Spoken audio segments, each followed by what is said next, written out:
to you live from Tressel Field at George Finnie Stadium. Welcome inside the season opener of the Baldwin Wallace Yellow Jackets as they take on, for the first time in program history, the Scots from Alma College in the Michigan Intercollegiate Athletic Association. Good evening, everyone, and welcome to a beautiful night in Northeast Ohio. Alongside Josh Rendiro, I'm Brendan Gulick. Cannot wait for the start of this season for so many different reasons, the first of which is obvious to you watching at home, a beautiful brand new playing surface here at Finnie Stadium, and a surface that both the football team will share with men's and women's soccer, men's and women's lacrosse.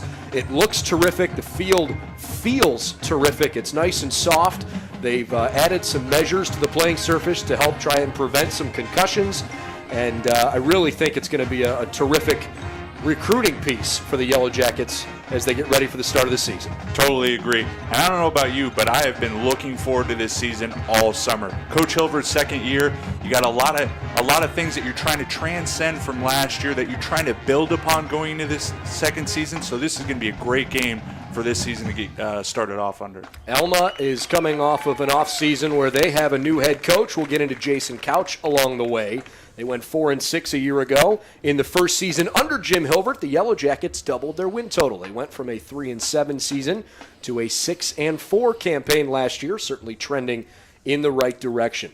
We've got lots to get into as we preview the game today, but we'd like you to hear directly from the head coach himself. And so as they get ready for the national anthem on the field, Josh and I will step aside and we'll let you hear our pregame conversation from yesterday with head coach Jim Hilvert. When we come back after that, we'll get you set for the opening kick, which will come at the top of the 6 o'clock hour. It's a perfect night for football. We can't wait to get rolling here at BWYellowJackets.com.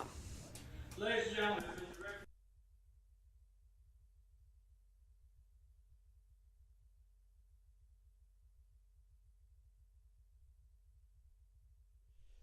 Coach, a great opportunity to get off on the right foot today against a team that has a new coach, has a new quarterback, has a new running back.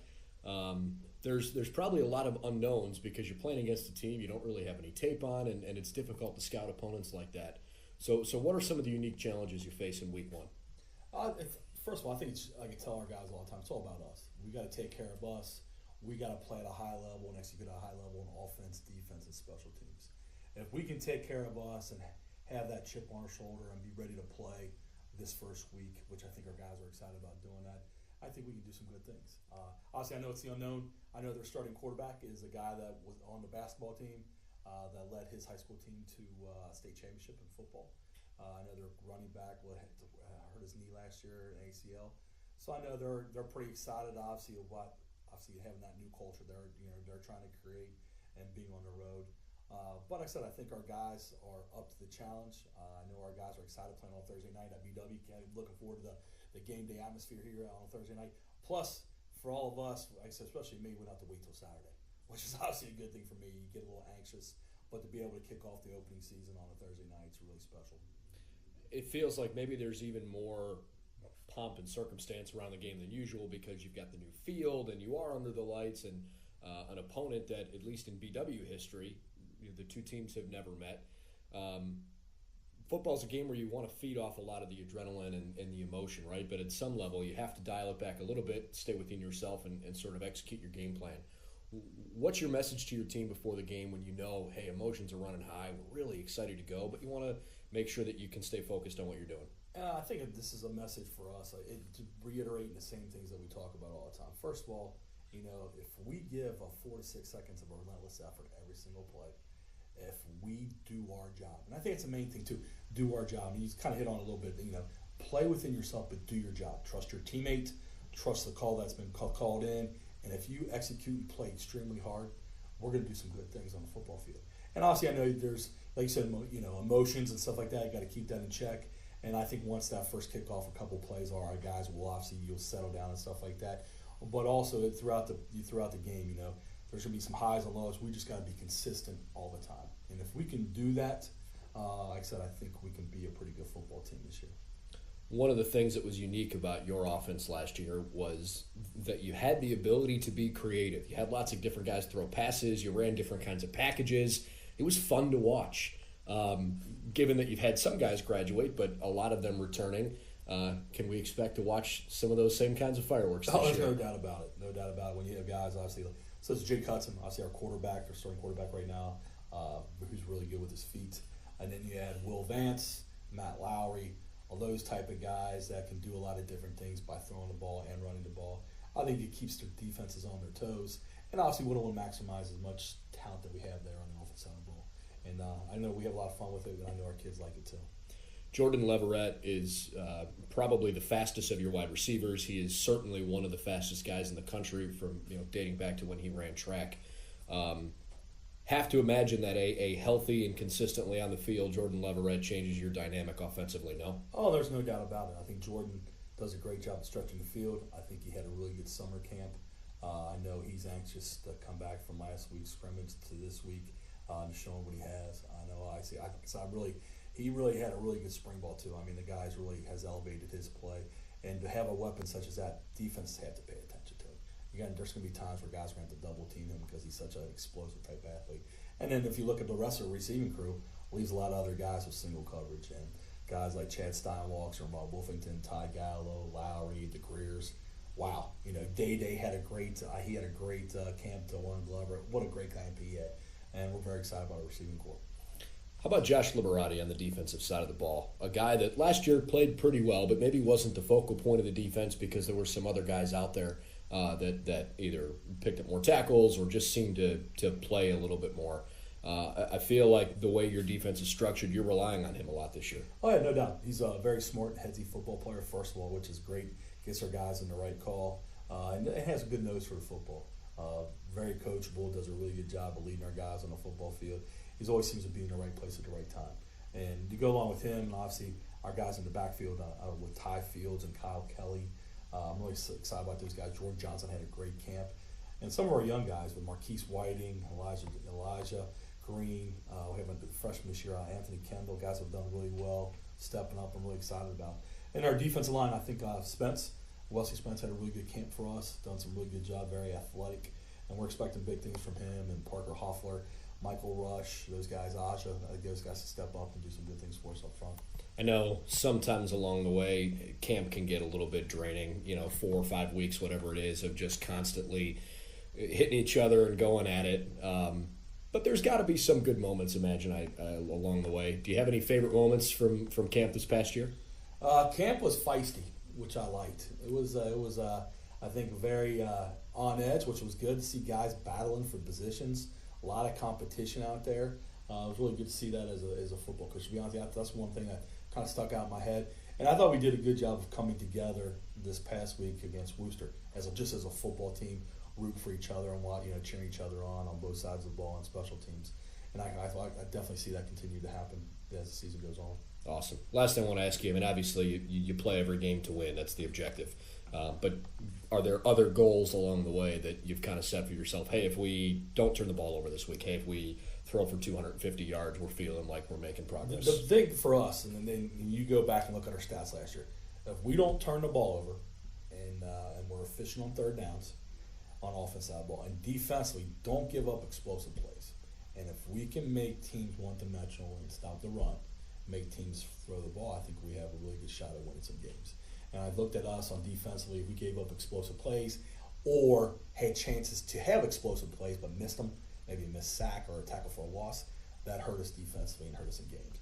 And offensively, when you look at it, turnovers or opportunities on third down to keep the drive continue, or maybe a costly penalty or a drop ball, those type of things. If we can cut those out, I think we can take some more steps in the right direction this year.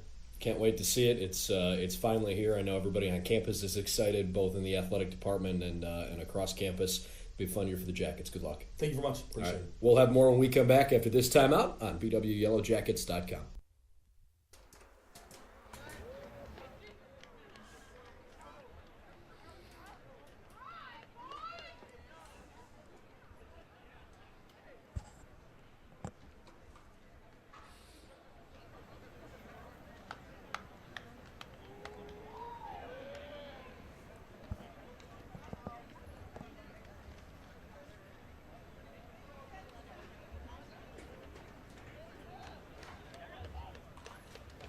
All right, welcome back to George Finnie Stadium. We're just about to have the coin toss here at the outset of our game. If you joined us a little bit late, I'm Brendan Gulick along with Josh Rendiro. This is the first of 3 consecutive home games to start the season for BW and the only non-conference affair. The other thing that's different, and I would argue a positive way about the schedule this year, Josh, no bye in week 2. It's much more strategically placed in the middle of the season, much more effectively placed in the middle of the season, so the Jackets have a chance to maybe get some momentum going here in the first few weeks. Regardless, however, you're still starting the season very, very strong with Audubon next week. And so this is a very unique opportunity, I believe, for the Jackets, both offensively and defensively, to come out and establish an identity. We had talked about earlier, this is Coach Hilvert's second year, and offensively, you're bringing back a lot of your starters. You got a deep wide receiver core. He had mentioned everything from the Greer brothers to Day-Day himself to Chad Steinwalk, Rob Wolfington. You have a plethora of weapons on offense. You need to come out and lead this team this year. Defensively, you were 8th against the rush in the OAC last year. You lost a lot of that front 7, including Sean Nischwitz and Sam Groff. You need to stop the run. The OAC is very strong in the run this year. So you need to get these teams into 3rd and long and play to the strength of your defense, which is your back guys with Captain Ty Fields. No doubt that the front 7 will be a focal point here this evening. It appears that Alma has won the toss, chosen to defer to the second half. And so the Yellow Jacket offense will take the field first, as long as they can handle the football correctly on the special teams, which means we're going to see senior quarterback Jake Hudson right out of the chute. Hudson, a 3rd-year starter. This will be his 21st game. He's started every game each of the last couple years. Career numbers, more than 3,500 yards through the air, 26 touchdowns next to 17 interceptions. Last year was much better than he was as a sophomore. I think the Jackets are really hoping that his leadership can set the right tone for them offensively. And not only that, but like I had said before, you have all these weapons. As an offensive coordinator, as a coach, and as a player, you need to utilize what you have in front of you. Last year we saw a lot of trick plays. This year you're bringing a lot of those starters back. Outside of Sorosky, and you have a freshman stepping in at center, you have a lot of veteran guys coming back, and you need to play to the strength, which is your vast plethora of offensive weapons. Hudson led the team out through the tunnel created by the band. BW's got some new uniforms they're sporting this year, including those white helmets. I really like them, to be honest with you. I think it's a pretty cool look. They've had the gold helmets for an awfully long time. Definitely has a different feel to it. You said before the game, it kind of reminds you of Idaho. I kind of dig it. I got to agree with you there. I do like the look, and it's good to kind of unveil that here to start the season. So BW's offense will come out on the field first after they can take the opening kickoff here. And it's an offense that will feature running back Nigel Henderson as the feature back in 2018. But Jordan Leverett, Chad Steinwalks, Dion and Darian Greer, Captain Rob Wolfington, and Ty Gallo. Those will be the 6 names at wide receiver that I have a feeling you're probably going to hear a lot throughout the course of this season. I know the Yellow Jackets right now are a little banged up at tight end, but they are hoping that this receiving corps' depth and balance can continue to help them. Steinwalks, Wolfington, and Dion Greer last year all had at least 5 receiving touchdowns. For Alma, their place kicker and kickoff specialist will be Jacob Plisco, who is returning in 2018. And for the Yellow Jackets, as they get ready to return a kick, looks like Jordan Leverett's lined up on the far hash, and on the near side, it's Ty Fields. 2018 underway. Leverett from the goal line. Right through the middle of the field, he is a dynamite runner. Leverett with room to the outside. He's across midfield. Jordan Leverett with no flags on the field. Returns the opening kick. 100 yards. Touchdown, Yellow Jackets.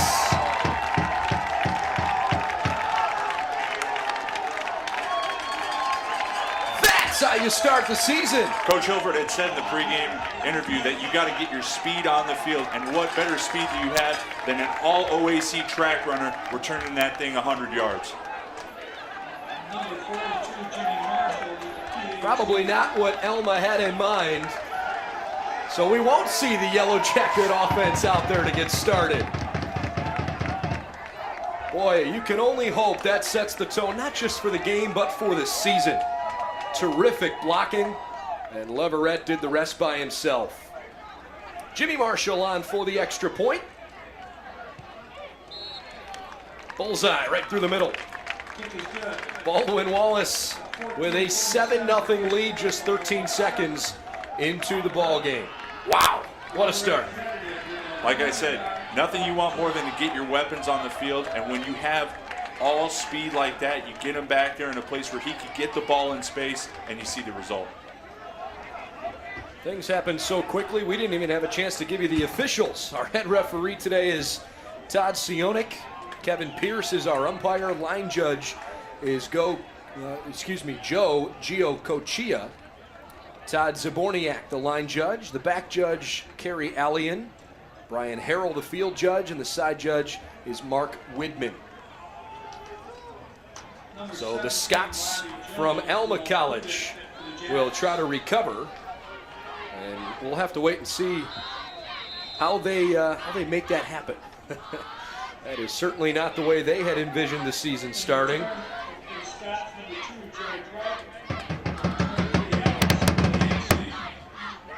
Low line drive kick for BW, and it'll be fielded right around the 6-yard line. That's taken by Jarrett Bright for Alma. He's up to about the 25, where the Jackets defense comes out onto the field. Now you had all that excitement after a big special teams play to start your season, but this is a great opportunity for this defense that has a lot of questions, especially as we said on that front seven, to come out, get a 3-and-out, and let the offense come out and establish their own identity. So it'll be 1st and 10 for Baldwin Wallace. Or I should say for Alma, excuse me. And their starting quarterback is Mason Ipple. He was in a quarterback battle throughout training camp with Ryan Stevens. And they will immediately shift into a 2 wide receiver set on the right-hand side. Immediately, flags go flying in the air, and it looks like Alma jumped. And they'll get sent backwards 5 yards. It'll set up 1st down and 15 from the 19 with 14:33 left in the first half.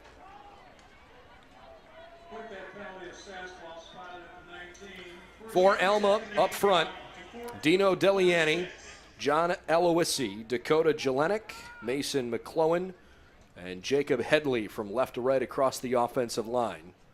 They're expecting big things from Chase Hinkle here in 2018, but at the moment, Hinkle is not on the field. Wide receivers here are Alex Yancey and Chase Kruger. On play action, they'll run it up the middle here and get most of that penalty yardage back. It'll be a gain of almost 6 full yards, 2nd down and 9. And this was the bread and butter of Alma last year. They were a fabulous running offense, one of the best running games in a single season in school history.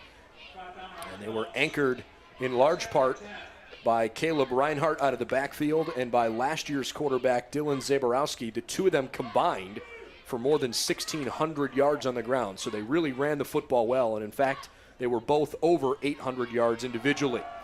On 2nd and 9, bouncing around a little bit, this is Austin Spratling, who angles his way to the right hash of the 33. They'll set up 3rd down and 1. And it looks like they're still sticking with that run a year later and doing a good job getting some inside zone, inside traps, really testing that front seven for BW. BW returned the opening kick for a touchdown to start the season. And now you'll see Alma spread things out. 2 receivers to the right, 1 wide left. It's Yancey and Hinkle wide to the right, and then Kruger out far left side. From the gun, Ipple reading the defense, 4 down linemen, and the Jackets showing a little bit of pressure. 6 seconds on the play clock for the Scots. Got to get moving. 13:08 left in the first quarter. Ipple hands the football off. The Jackets swarm to it quickly, and it looks like they stop him short. No gain on the play, sets up 4th and 1. Really like to see that, especially on a 3rd and short. We had talked about the success of Alma running the ball last year. They come out 2 straight run plays on a 3rd and short. You stop them. That's a great confidence booster for your young, up-and-coming defense. And so the Scots are forced to punt. Keegan Miller does the punting duties for Alma. And for Baldwin Wallace, punt returner is Dion Greer. Greer back for the Jackets. It's a good snap, and the kick is away. Greer's got it at the 32. Looking to go out toward the right side, puts the brakes on. And after he dances around a little bit, got wrapped up by Jack Lawrence. So the Jackets with pretty good field position. I'm not sure why the scoreboard says BW 13, Alma nothing. It is definitely 7-0, and right on cue they fixed that. Perhaps a good omen, I don't know, for the offense to come out on the field. They would certainly like to put some points on the board as Jake Hudson brings him out. Hudson, a senior, 5'11", 185 pounds. He's from Eastlake, Florida. A captain this year and the most valuable offensive player a year ago. Once in last season, he was the offensive player of the week. He's working with a 3-receiver set. Fakes the handoff, goes through the air. It's deflected and caught anyways by Wolfington. A gain of 14 and a first down past midfield. In the hurry up, under 12 minutes to go in the opening quarter. Hudson likes to run with some tempo. This time it's Henderson bulldozing his way over the line of scrimmage. He's up to the 41-yard line, a gain of 5, 2nd and 5 coming up. Tackled on the play by Alma nose guard Hunter Hoffman, who is one of the 4 probably best returning defensive players, according to Jason Couch. They're really hoping between Hoffman and Bergman that they can clog up a lot of lanes in the middle of that defensive line. On 2nd and 5. Out of the backfield, a little ball dumped off to the right-hand side. John Murray Jr., a pickup of about 3 yards, 3rd and 2. And you see they're coming out, like you said, with a little bit of tempo, but also getting all their playmakers out there. Leverett, Wolfington, Greer, getting everybody they can to have as many options as possible. In the meantime, remember we saw lots of different guys throw passes for the Yellow Jackets last year. You're going to see Matt Lowry line up at quarterback here as Hudson comes off the field. 3rd and 2. Ball's on the 38-yard line. Quarterback keeper right up the gut. Lowry's got the first down. He runs for 8 when he needed 2, and the Jackets continue this drive. And we had seen that play a lot last year, trying to run a little different tempo and different kind of a change of look for Alma to see here. 10 minutes, 30 seconds left in the first quarter. Jordan Leverett's kick return for a touchdown got things going right out of the chute. And now the Jackets, after holding Alma to a 3 and out, they are on the move after having started this drive pretty deep on their own side.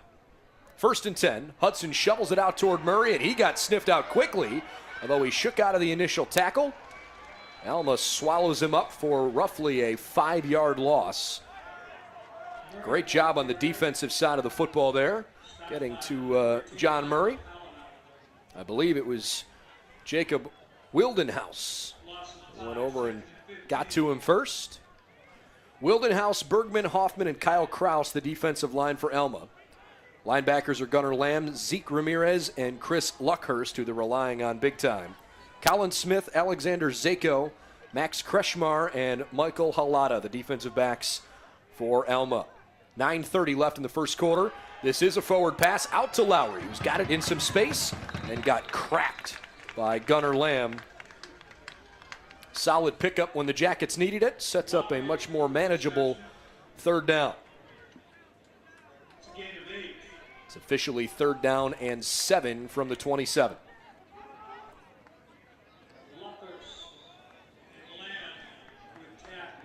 Seen a lot more John Murray Jr. than we've seen Nigel Henderson here on this opening drive. He lines up as the right sidecar in a 3-receiver look. Hudson hands it off to Murray. Thought he had some room through the left side. That was not the case after all. And Alma holds BW to a 4th down in kind of an awkward position. Would be a long field goal try here, but certainly you're not going to punt when you're on the 25-yard line. Jimmy Marshall's got a decent leg. But I think the Jackets are much more prone here to try and go for this. First 4th down conversion attempt of the season. Hudson looking around. This is Dion Greer that's in motion. He's looking Greer's way, then fires toward the 15. First down, Rob Wolfington. Good find there by Jake Hudson. You got Rob Wolfington not trying to run anything deep, but kind of sitting in the zone, finding an open window and connecting with his quarterback. Yeah, he knew where the sticks were, found a way to get in front of him, turn around and catch the ball. Second catch of the game for Wolfington after a 20-yard reception the first time around. That was a critical catch, puts BW on the right hash of the 14-yard line. 2 catches, 31 yards for Wolfington. Hudson, 4 of 4, 42 yards through the air. On 1st and 10 from the 14-yard line. Back to the aerial attack, dumps it underneath. Boy, he threw it into tough coverage, but nevertheless, Greer caught the football. It's a short gain and a quick tackle. Alexander Zako, the strong safety, came up and made the tackle after just a gain of 3.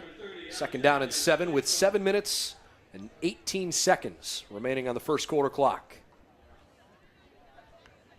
Pretty good balance offensively right now.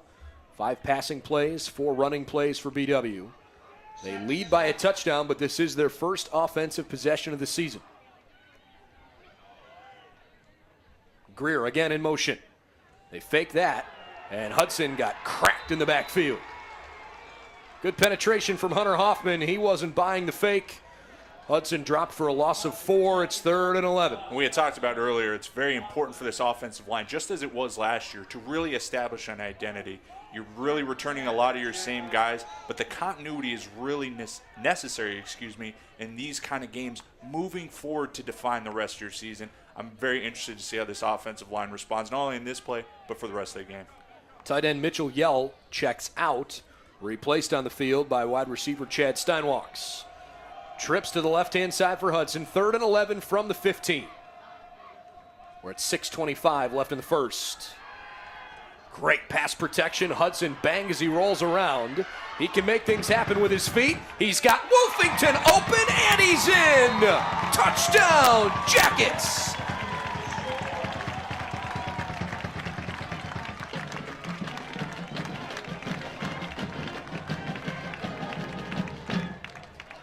Well, what started as a good play turned into a bit of a broken play, but that's where your senior composure comes into play. Hudson kept his eyes upfield.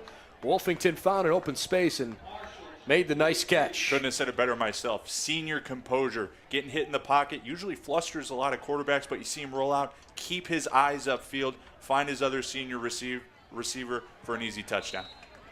Marshall 2 for 2 on extra points, and the Baldwin Wallace Yellow Jackets could not have started 2018 any better. They return the opening kick for a touchdown, force a 3 and out, and on that 11-play drive, Hudson completes all 6 passes for 60 yards, and the Jackets run it a total of 5 times for 6 total yards, and that includes the -4 yards on the sack. 14-0 Yellow Jackets as Alma comes back out to return the kick.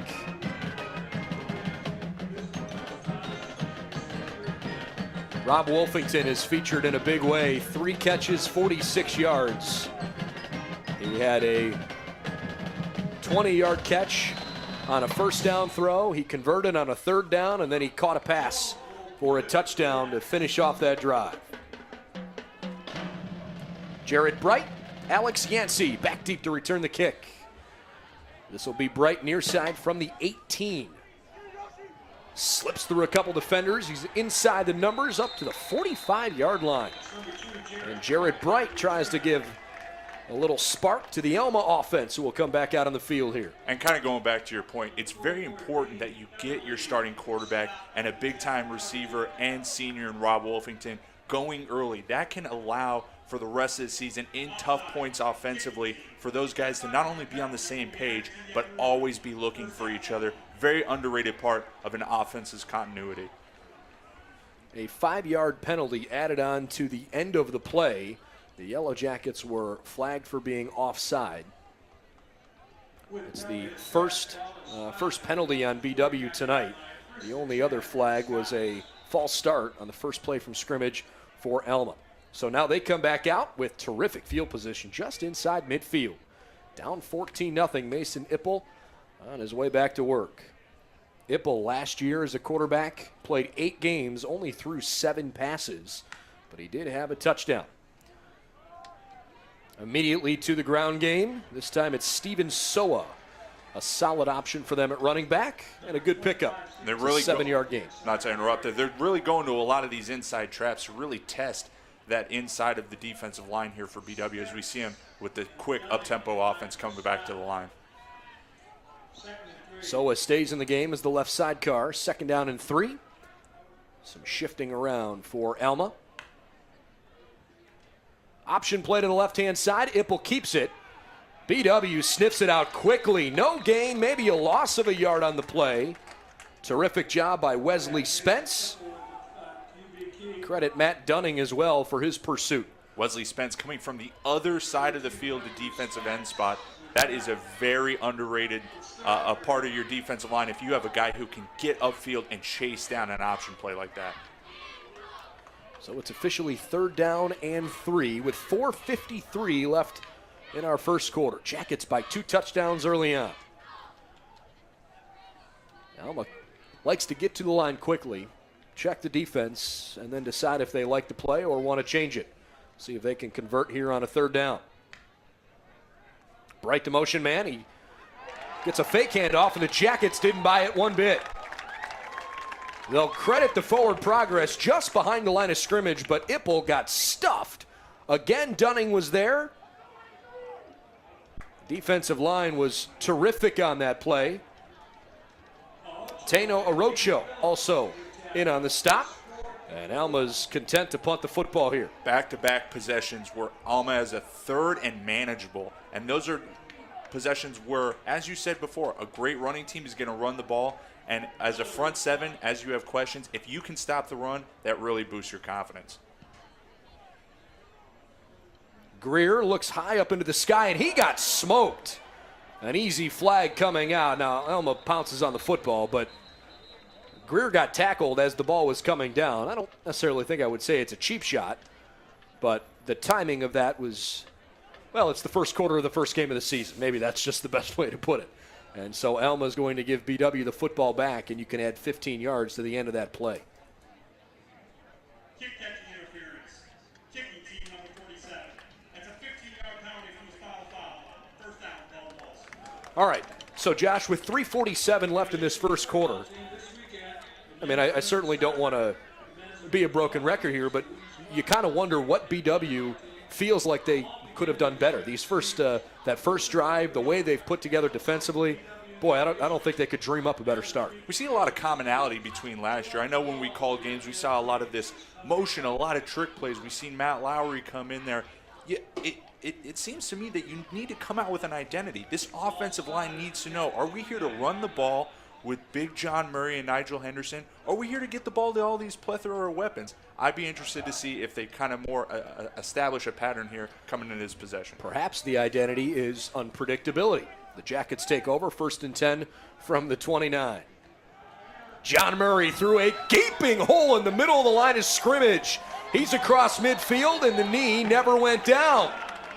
What a run for John Murray. They'll mark him at the 45. It's a 26-yard gain.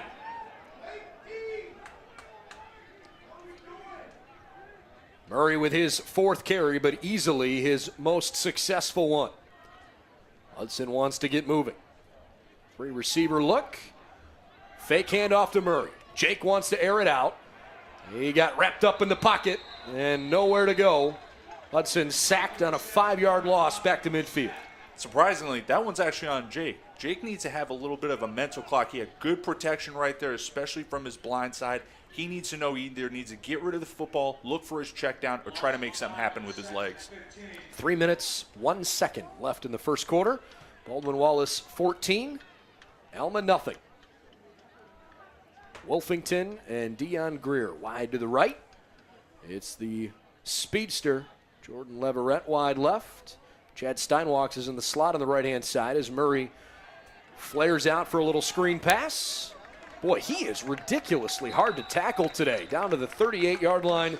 It's a gain of 12 to set up 3rd and 3. Coach Hilvert, a defensive guy, knows that defensive coaches don't like big punishing running backs. And when you got a guy who could get in there, hit a trap play for 20, then catch a play out and punish the opposing secondary, you know that's got to be deflating for an opposition. Murray making his presence felt as a freshman, listed at 6'1", 195. He's out of Withrow High School in Cincinnati. Just over 2 minutes to go in the opening quarter, 3rd and 3. The Jackets have been good converting these so far. This is a handoff that goes nowhere on the left-hand side. In fact, the ball came out, and Alma is on top of it. First turnover of the season. It's taken away. Alma has it. Max Kretschmar, the safety, comes up and grabs the football, and so the Jackets turn it over. Well, so far, the only thing that's been able to slow down BW was themselves. First drive of the game for Baldwin Wallace. 11 plays, 62 yards, and a touchdown. This one stalls on the 7th play. Alma with just a couple of punts in their first 2 possessions. 14-0 BW, 2 minutes left in the first quarter. Ipple hands the football off, and the Jackets are very committed to the run defense here in the early going. Nowhere for Steven Soa to go.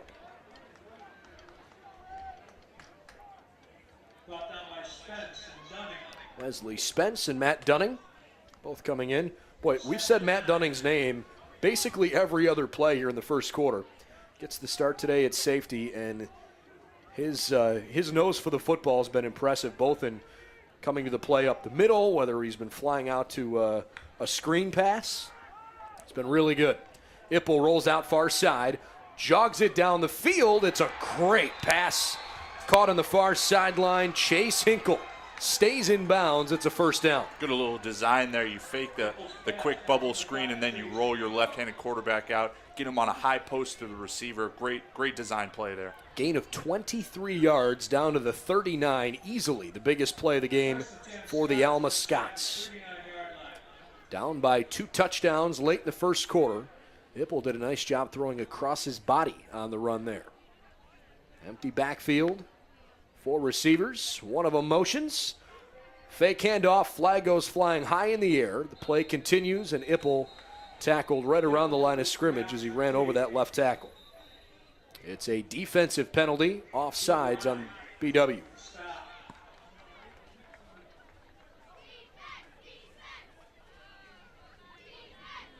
Offside. Defense, number 13. That's a 5-yard penalty. Replay, first down. So the play's negated, and it'll be first down and 5. Ball's 5 at the Jacket, 34-yard line, first and 5. So far, For Alma. neither team has thrown an incomplete pass. How about that? Alma's only passing attempt was Ipple's throw to the far side there. Everything else has been on the ground for them. 7 runs. Another throw, this one on the play action right over the middle. Punishing hit from Dunning. The ball pops loose, and Alma falls on it. It's recovered by Alex Yancey. Catch was made by the tight end, Joseph Schaefer. And Alma again moves the chains through the air on what might have been the final play of the first quarter. We're inside 10 seconds, and they look content here to get up to the line of scrimmage and check things out, but they do not have to run a play. And they won't into the first quarter. So they're inside the red zone for the first time, but after 15 minutes, BW with a 14-0 lead. And going back to that play, actually, I find it very interesting when you can establish a run, and we haven't really seen Alma hit big home run plays like BW did with Big John Murray, but when you can establish a consistent run, those deep read play actions allow your tight end to hit the seam behind those linebackers and get those big plays. Unfortunately, BW wasn't able to recover the fumble. All right, so far, here's a statistical breakdown for you. BW, 5 first downs, 8 carries for 28 yards. Hudson's been perfect through the air, 7 for 7, 68 yards.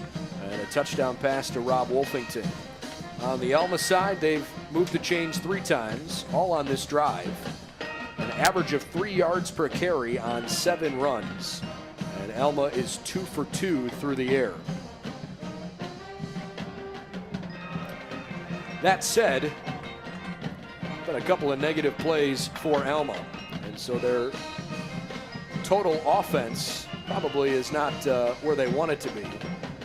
Although I'm not sure negative 3 yards is correct. I'm sure they are still working on that in the official stats.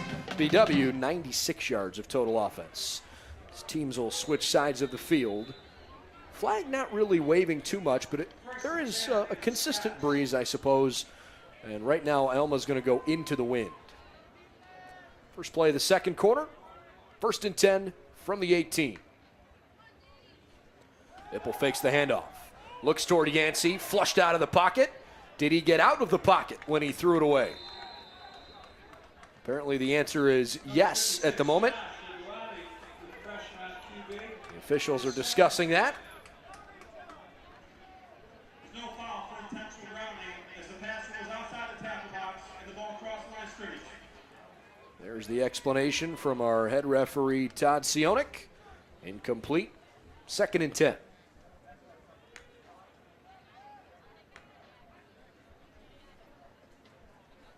Three down linemen here for BW. They go into a nickel package with the 3 receiver look. And again, for the Scots, they put Hinkle out in the slot on the right-hand side. Yancey's wide left. A throw toward the far sideline and out of the reach.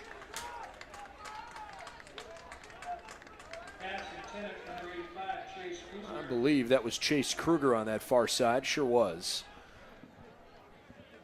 So it sets up 3rd down and 10 here. A couple of incompletions. Kruger and Hinkle again to the right with Yancey split out to the left. It's a big play for Alma, down by 14 points. I don't think they can afford to have a drive stall in the red zone here early in the game. Although they would love to just get some points on the board. Ipple.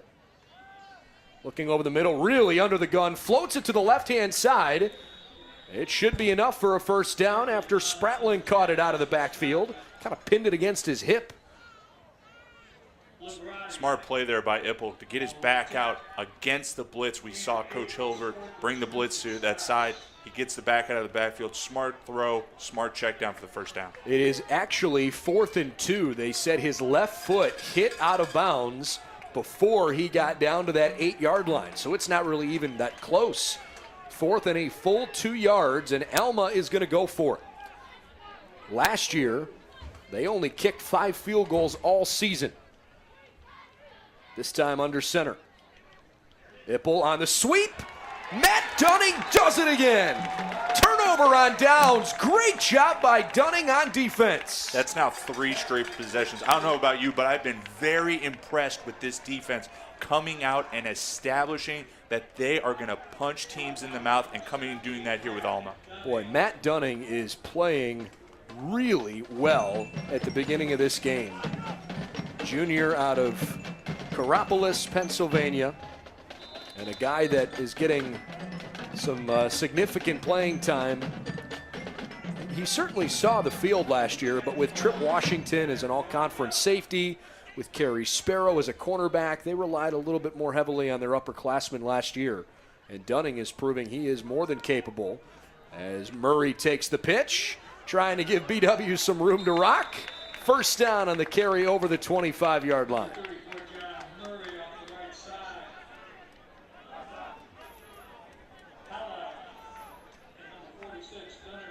The Jackets are trying to make this debilitating for Alma after not converting on 4th and 2. Hudson's been perfect through the air. This is a long ball down the field, incomplete.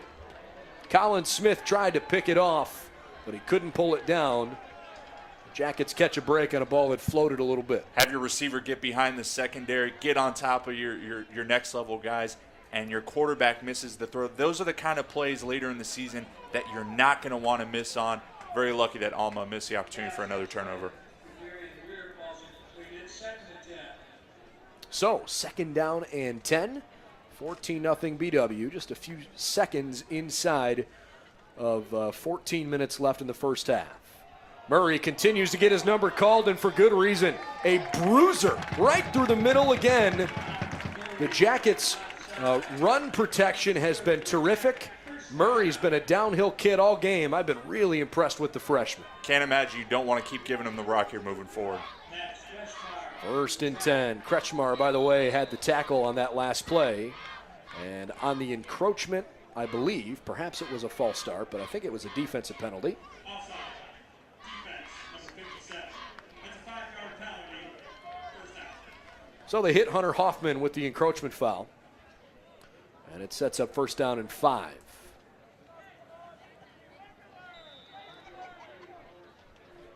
Baldwin Wallace trying to get things rolling through the air all first half. I would say so far so good. And obviously John Murray's having a breakout performance. 6 carries, 60 yards in his first collegiate game, and we are early in the second quarter. He gets it again. Murray's got a 1st down and more. Across the 40 down toward the 37-yard line. It's a gain of 11, and John Murray has been unstoppable. And doing 2 big things that coaches love to see. Protecting the ball and punishing that second-level guy who's coming up and trying to make the tackle on you. Steinwalks and Darian Greer wide to the left here. The tight end is Mitchell Yale. He is lined up right behind Clayton Stanton at right tackle. And you've got Ty Gallo wide right here. So a different group of wide receivers. Hudson to the left. Flicks it over the top. Darian Greer stays in bounds. Close to being inside the red zone. Now he is, and tackled right around the 17. Shifty on his feet, tiptoeing that sideline. 1st down BW.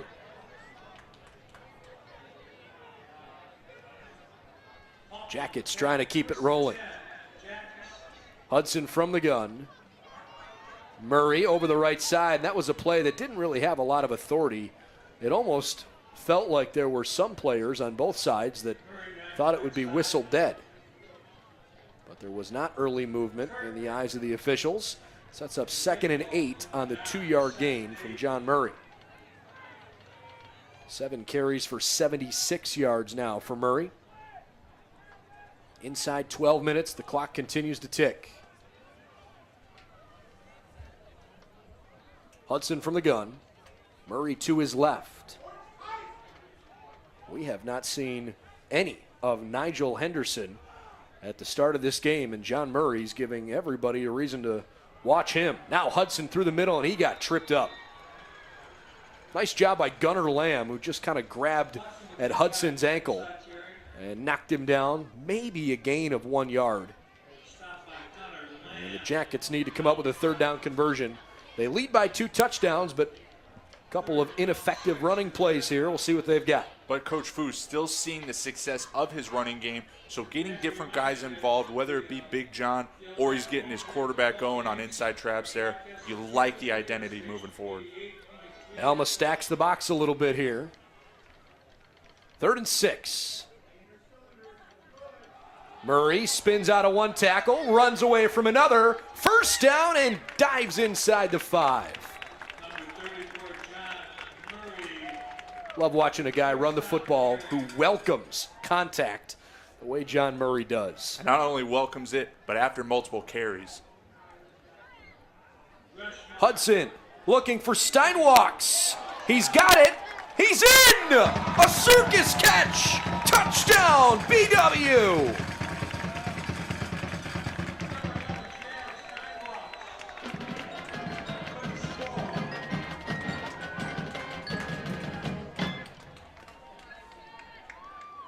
What a catch for Chad Steinwalks, who caught it with one hand and tipped it into his body, corralled it against his chest with both feet in bounds, and Baldwin Wallace has been almost perfect so far in this game. I'm almost speechless. That was an incredible catch. Gets both feet down after doing almost a full circle, tipping the ball to himself. What a great play. He's a fabulous lacrosse player, by the way. And maybe it's just a credit to his overall athleticism, but you're right. Steinwachs made a catch that was not easy look a lot easier. And you like to see Big John Murray coming here to the sideline, coaches and players coming up. You like to see when a back can get out there one possession, doesn't need a substitution, and punishes a defense. It's so deflating as a defensive play caller and player to continue to go out there receiving that kind of punishment. 10 minutes, 34 seconds left in the first half. BW's offense has had the football 3 times after taking the opening kick of the game back for a touchdown. The Jackets have 2 passing touchdowns, and they, in their other possession, fumbled the football and lost it. Hudson, 9 of 10 for 92 yards and 2 scores. John Murray's led the way with the rushing attack, 9 carries for 87 yards. Long kickoff, it goes into the end zone, and Jarrett Bright goes on to a knee for a touchback. It was close, but his momentum did take him into the end zone. So, out to the 25-yard line, where the Scots will take over. And they're going to have to try to figure out an answer here, because right now, defensively, they're not showing an ability to slow BW down, which means Mason Ipple has to come out and try and kind of fire up his team. In fact, it's not going to be Ipple. Ryan Stevens out in quarterback for the very first time in 2018 and the first time in his career. He's the point guard on the Alma basketball team. Decided he wanted to come out for football and very much made himself a part of the offense. He hands the first one off, and a solid run for Alma. A gain of almost a full 14 yards. And a first down for the Scots. Steven Soa with the carry. That would be his 4th. And now for 28 yards. Everybody else has struggled to run it. Although Spratling has caught it once out of the backfield. He's the only one with positive yardage other than Soa. 10 minutes to go in the first half. Jackets by 3 touchdowns. Quick throw right side. It's a good one. Spratling catches and runs out of bounds. The Jackets weren't ready for that. And Alma's play calling, obviously, you get a new quarterback in there. You're trying to give him easy throws, run plays, build his confidence, build his comfort level so you could give him those bigger plays kind of later in the possession, later in the game. Yeah, look, he's competed in college athletics on the basketball court, which is certainly a fast-paced game, but this is his first football game in a couple of years after he had a nice high school career as a quarterback. 9:40 left in the first half. Snap was not particularly good, but Stevens wants to gun it out. He throws a nice long ball. Some tugging, but no flag thrown. The intended receiver on the near side was Chase Kruger, and Jordan Johnson on the coverage. Very interesting no flag there. I thought there was enough tugging to at least get one of these refs here to toss a yellow flag out there, but no call. So it's 3rd down and 2 for Alma.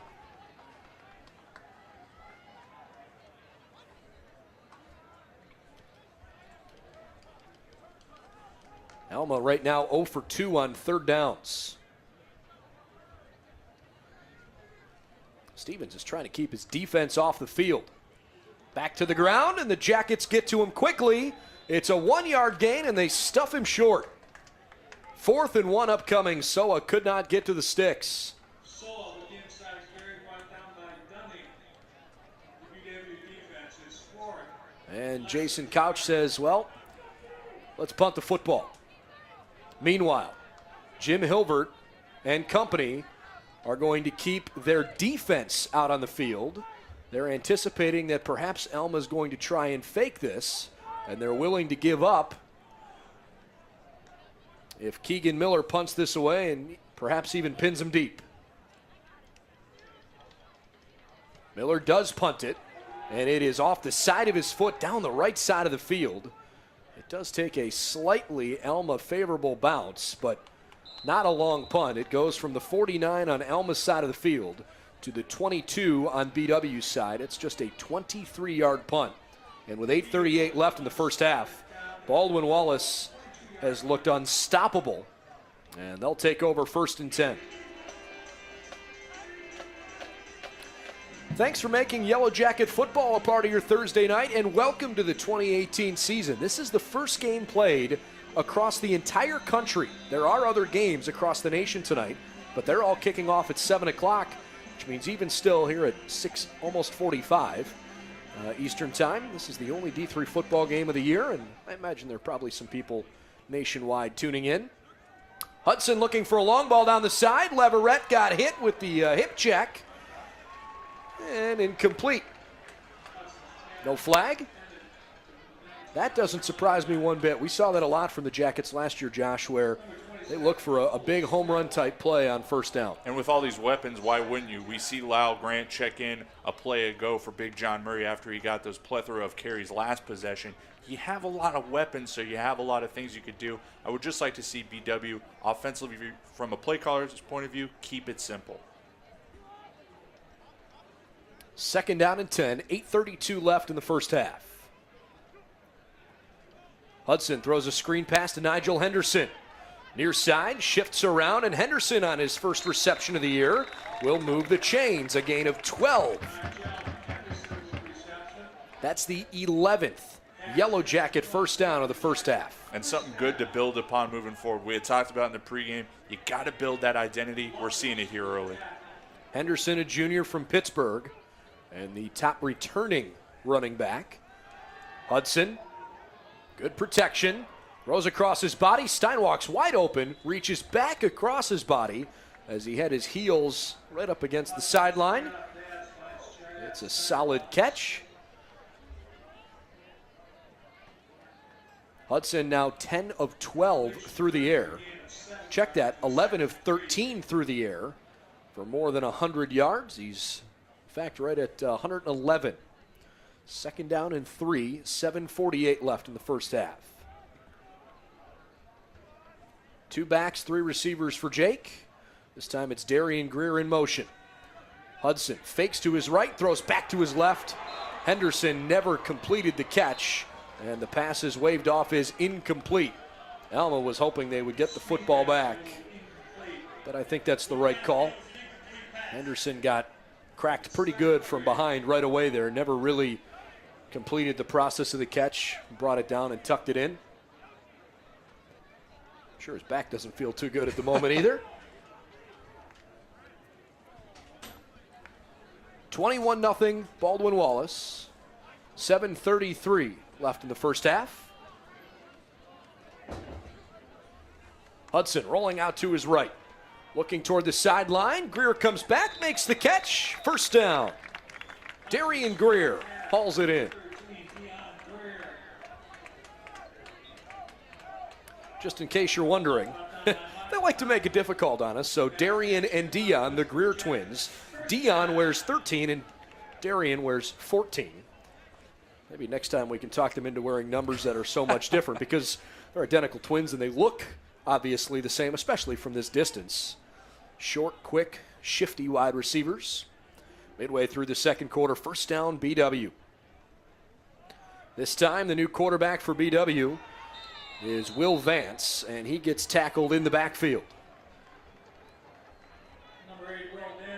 So we'll see Will Vance, we'll see Matt Lowry, we'll see Jake Hudson. Hudson's the guy. Don't get yourself confused. He is the feature QB, but there are plenty of packages for other quarterbacks, and the Jackets like to have some creativity, no doubt about that. And this was a lethal package right here with Will Vance and Matt Lowry in the backfield together. Vance will stand in the shotgun here. Junior from Centerville fakes the handoff. Vance running for his life. And unfortunately for BW,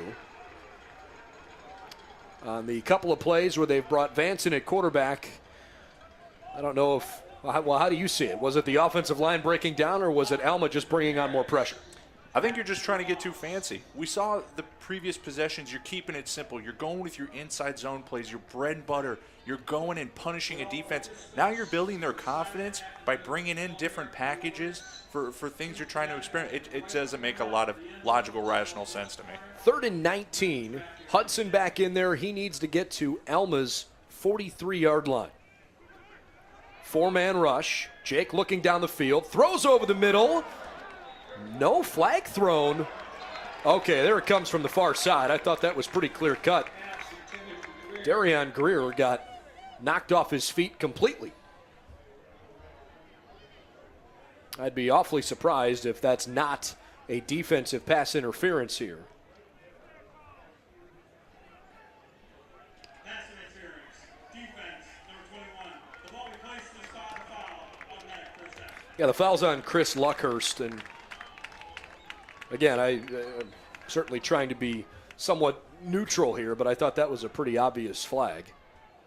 Sure, but to go back, 3rd and long, I mean, 3rd and 10 plus, that's a very bad position any offense wants to be, let alone BW here.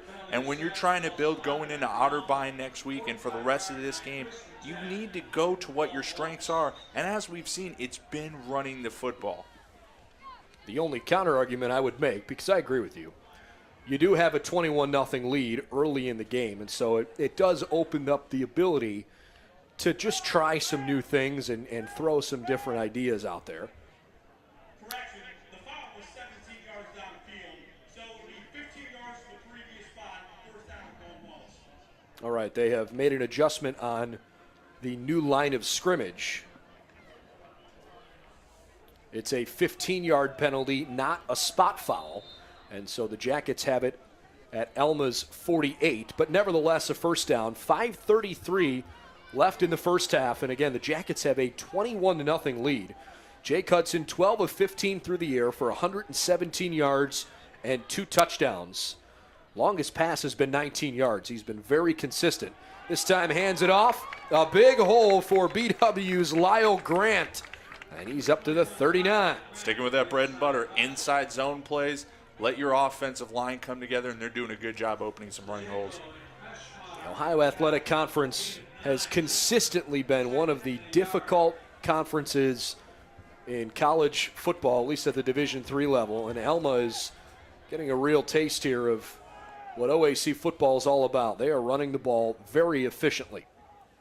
Just over 5 minutes left in the first half. Hudson hands another one off. Grant, first down inside the 35. It's a gain of 6 yards down to the 33. Colin Smith, the cornerback for Alma on the stop. Hudson quickly gets him together again. 1st and 10 from the 33. And he decided, okay, we'll look back to the sideline. You almost wonder how much, if any more, of John Murray you'd like to see here, because in some regard, it doesn't appear that the Jackets need him out there at the moment. You can kind of get everybody's feet wet here in the opening game of the year. Hudson again, looking deep down the field. He's eyeing Leverett. Incomplete. Threw into double coverage. Jordan Leverett is certainly capable of pulling down a ball like that. I think Hudson took a shot. Nothing wrong with that one. Didn't work out, though. You said it, though. He's eyeing down one receiver, making that safety have one choice, but to get over to the speedster, get over the top, make sure the ball gets broken up. Jake needs to go through his reads as he's been doing every other play. I'd like to see him get a little bit more consistent, sitting back there in the pocket. Lyle Grant is a junior running back from Alden, New York, 5'6", 185 pounds. He stands on the right hip of Hudson. On the left side is Matt Lowry. Grant shuffling through the middle of the line. And on 2nd and 10, he gains about 2 yards. So it's 3rd down and 8 from Alma's 31-yard line. Just inside 4 minutes left in the opening half. Along with Josh Rendiro, I'm Brendan Gulick. Yellow Jacket football this year brought to you by Dan Andrews and Olympic Forest Products. They're a global recycling company. And by the Comfort Inn in Middleburg Heights, where your comfort is just a part of the service we provide our guests. 21-zip. Jackets are pounding Alma early in the season. Hudson back to the air on 3rd and 8. He might have an opening, tries to get to the outside. Great block by Grant, a better one by Steinwalks. First down, BW. And that's some of the versatility you see from Jake.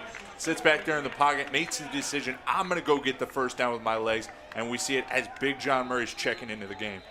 Chris Luckhurst, who was on the receiving end of that Steinwachs hit, tried to run off under his own power and was unable to do so. And for as much fun as those kinds of crackback blocks can be, and they'll rile you up, you never want to celebrate seeing someone else get hurt. Hopefully Luckhurst is okay, and he is receiving some attention at the moment. But if you focus on it from a BW perspective, while Luckhurst, the senior from Ovid, Michigan, is back on his feet, I'm impressed with BW's ability on just a play where Hudson's scrambling around for other guys down the field to keep their head in the game, turn around and try to spring him free. And you got to be excited if you're a BW fan or coach here, because you're seeing that these kids are buying into the culture here, buying in that this is our leader, we need to protect him, we need to establish that we are going to be the dominant force for this team moving throughout the rest of the season. Third down, or I should say 3 minutes and 14 seconds left. It's 1st and 10, and here's John Murray one more time, standing in a pistol. First group of backs and receivers out there again with Hudson. Fake handoff, right over the middle. Wolfington's got it, his second touchdown of the game. BW takes a 27-0 lead. And we see the effects of running the ball. Big John checks in, they fake the play action to him. That whole defense has to step up to respect the big running plays he's had. You hit Rob for his second big touchdown of the game. I don't know how any BW fan could sit and watch this game right now and not be really excited about what 2018 might be in store for them. And that transitions over then to the players that can take this moving forward and say, look, we are coming into our second season. A lot of us have come into this offense together, are growing up together as young men. We can be the punishing force for this team. And I really, as I'm watching this, I think they're really starting to believe it. Marshall bangs through his 4th extra point of the game, and BW has a 28-0 lead. Statistically, this is turning into a pretty impressive performance all the way around. Jake Hudson, 13 of 17 for 137 and 3 scores. John Murray, 9 carries, 87 yards. Lyle Grant, 3 carries, 16 yards. It's been balanced through the air. Wolfington, 4 catches for 62 yards and 2 touchdowns. But Darian Greer, John Murray, and Chad Steinwachs all have 2 catches. Steinwachs has the other receiving score. Henderson, Lowry, and Dion Greer all with a catch of their own. 16 first downs for BW in the first half. They've racked up 243 yards of offense already, and they are dominating time of possession. Jarrett Bright decides to take it out of the end zone, and he might have been better off not doing so. A late flag is thrown in. We'll see what the call is. Had he taken a knee, it would have put the ball at the 25. The tackle was made right around the 20. Here's the call. During return, the legal block in the back, 16, the receiving team. After distance to the goal, first down. So a foul against Alma. Since it's inside the 20, that'll probably put it just inside the 10-yard line here. And the Scots have to go to work with the end zone right up against their back. That is their 5th penalty for a total of 50 yards in the game. This started right from the opening kick. Jordan Leverett, 100 yards, returned it for a touchdown. 2:53 to go before halftime. Ippel back in at quarterback for Stevens. This is a completed pass to Hinkle. Flares out to the right, stays in bounds, and he's up toward the 28-yard line where he's tackled by Zach Poudrier. Terrific young linebacker for BW. Let's see if Ippel can get them moving.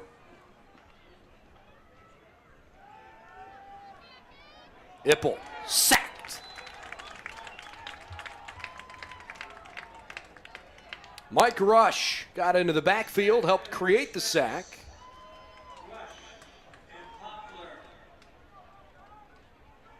Second down and 11.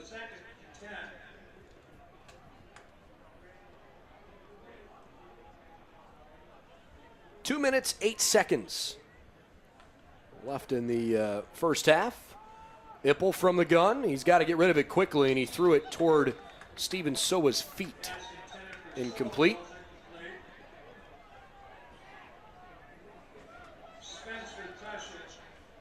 I think one of the things I'm most excited right now about is how BW's defensive line, either when they're rushing 3 or 4, they're putting Ipple and Stevens in uncomfortable situations. And this is something that we had talked about in the pregame, something that was kind of a question mark coming in, and they have really answered the bell in this game. 3rd down and a long 10, almost 11 yards. Ipple has to hurry again. Wesley Spence was there. Ipple trying to get up toward the 40-yard line. He needed the 38. I think he's got enough, running for 11 and a first down.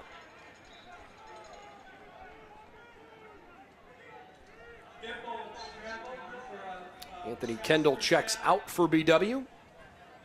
He's replaced by Seth Schrock. 1st and 10. Ipple empty backfield, 5 targets. Running for his life. He got hit after he threw the ball, but it was quickly thereafter. No flag. Completed pass to the far side. Hauled in by Chase Kruger. And Alma running the hurry up here with just 1:15 left before halftime. They're trying to get some points on the board, down by 4 touchdowns.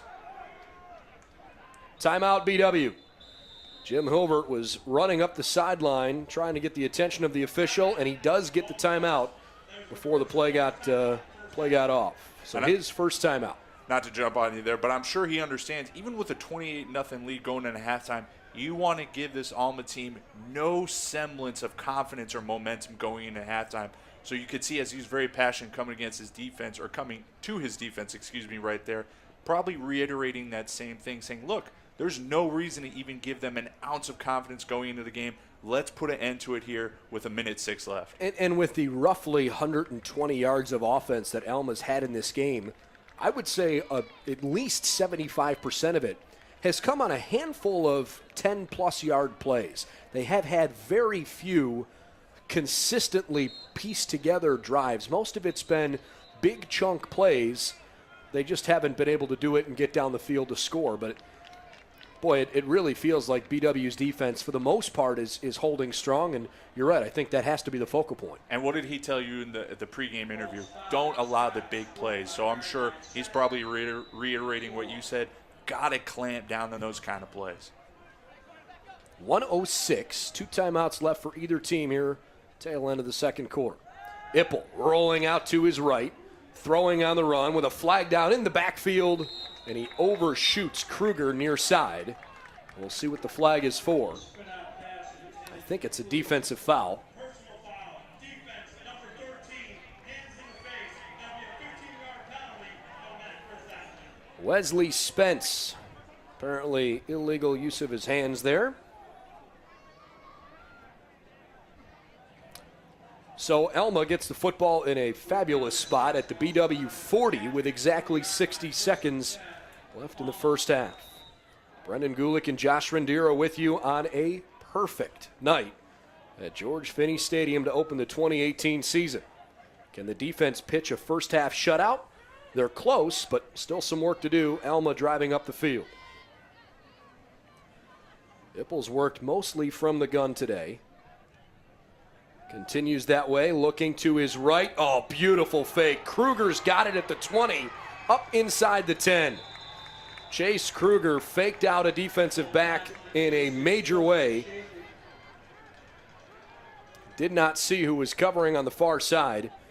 It may have been Brenton Miller. Either way, now it's 1st and goal. First time all game that Alma's been in a goal-to-go situation. Running back here is Steven Soa. Ipple fakes the handoff, dumps it over the middle, and a foul in the end zone. Pass interference on BW is going to put it in a pretty important spot now for Alma. Pass interference, defense, number 40. The foul occurred in the end zone. The ball will be placed on the 2-yard line, first down. Yeah, I thought it was for sure in the end zone there, and once they make that announcement, now it's definitely on the 2-yard line, but wanted to wait for Todd Sionik to say it himself just in case they felt that maybe it occurred a step outside the end zone. Either way, 47 seconds left in this first half. BW is trying to keep Alma off the scoreboard here. 3-receiver look for Mason Ippel. Hands it off to Soa. Wiggles his way through. Touchdown, Scots. Alma with their first score of 2018. It's a Steven Soa run from 2 yards out. And we had seen on the couple plays before that big passing play to a wide open receiver getting up the sideline there. Alma's drawn up a lot of good plays offensively. The execution is what's been lacking, but this drive, they put it together. So Jacob Plisco comes on for the extra point. Last year, 29 of 33 extra points, and he connected on all 5 of his field goal tries. 28-6 at the moment.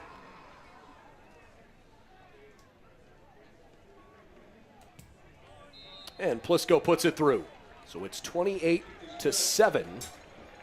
And for as well as the Yellow Jackets have played here in this first half, Josh, that last drive where they got hurt by a couple penalties and then burned on a couple of big chunk plays, including that nice throw to Kruger down the right sideline, it broke the defense for the first time in the game. And you got to imagine Coach Hilbert being a defensive-oriented guy. He's going to really harp on that going in the locker room. Despite the lead, he doesn't like to see his defense kind of give up those plays, and especially a lot of it looked like miscommunication, whether it be on penalties, silly penalties, or even a guy getting behind your secondary. He's probably going to get on them about that at half.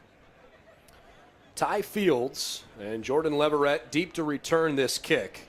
And after Leverett returned one for a touchdown to open up the game, I would be surprised if they kick to him at least intentionally here.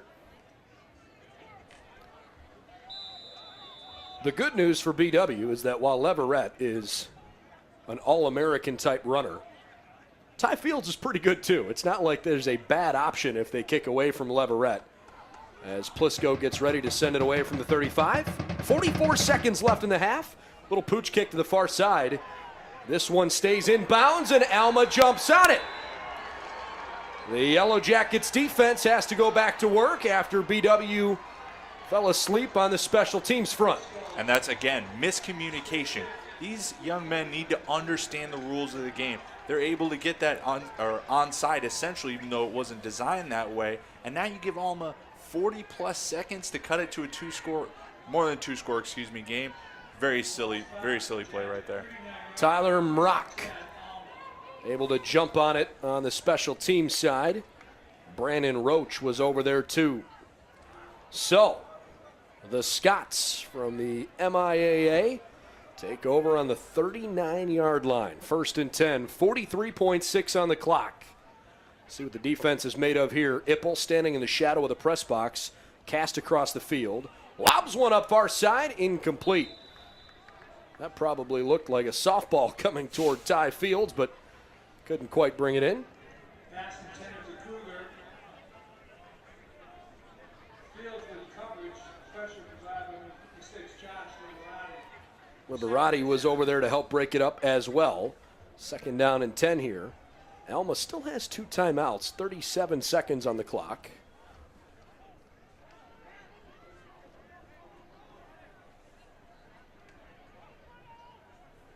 Three-receiver look for the Scots. 6 in the box defensively. Ippel, 3-step drop, up in the pocket, slips out of one tackle and then got drilled from behind. Ajadine Phillips, who is playing tonight for the injured Sekou Amani, makes a nice play defensively.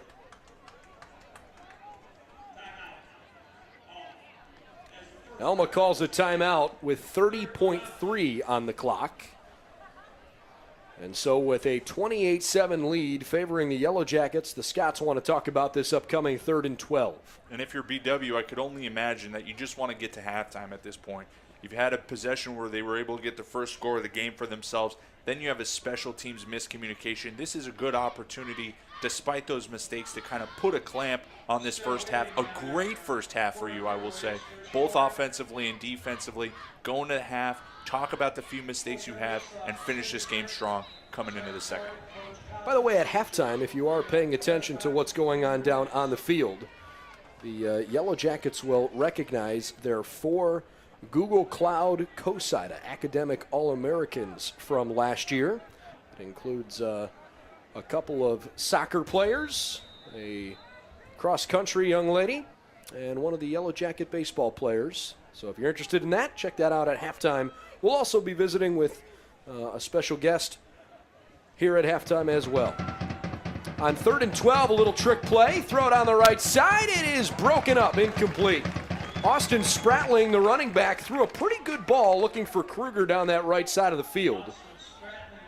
But Fields stayed with it and helped break up the pass. So now it's 4th and 12 with 23.4 seconds left. And you see schematically, Coach Hilbert puts a lot of trust in Ty Fields as captain over there, anchoring that right side. Kind of a lockdown defender, really a big guy, not allowing any safety help, putting that much trust in him in a one-on-one position with a receiver.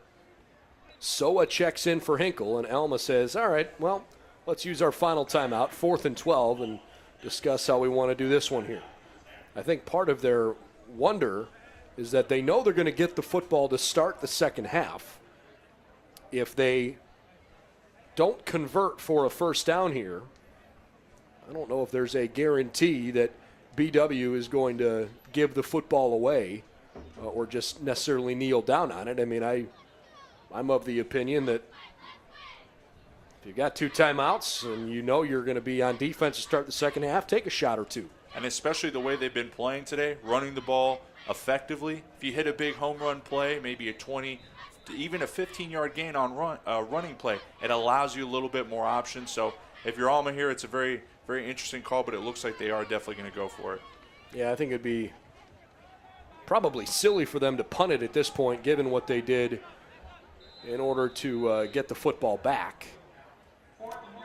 All right, 4th down and 12. Ippel still the quarterback. Now he's going to step back, and he'll pooch kick it.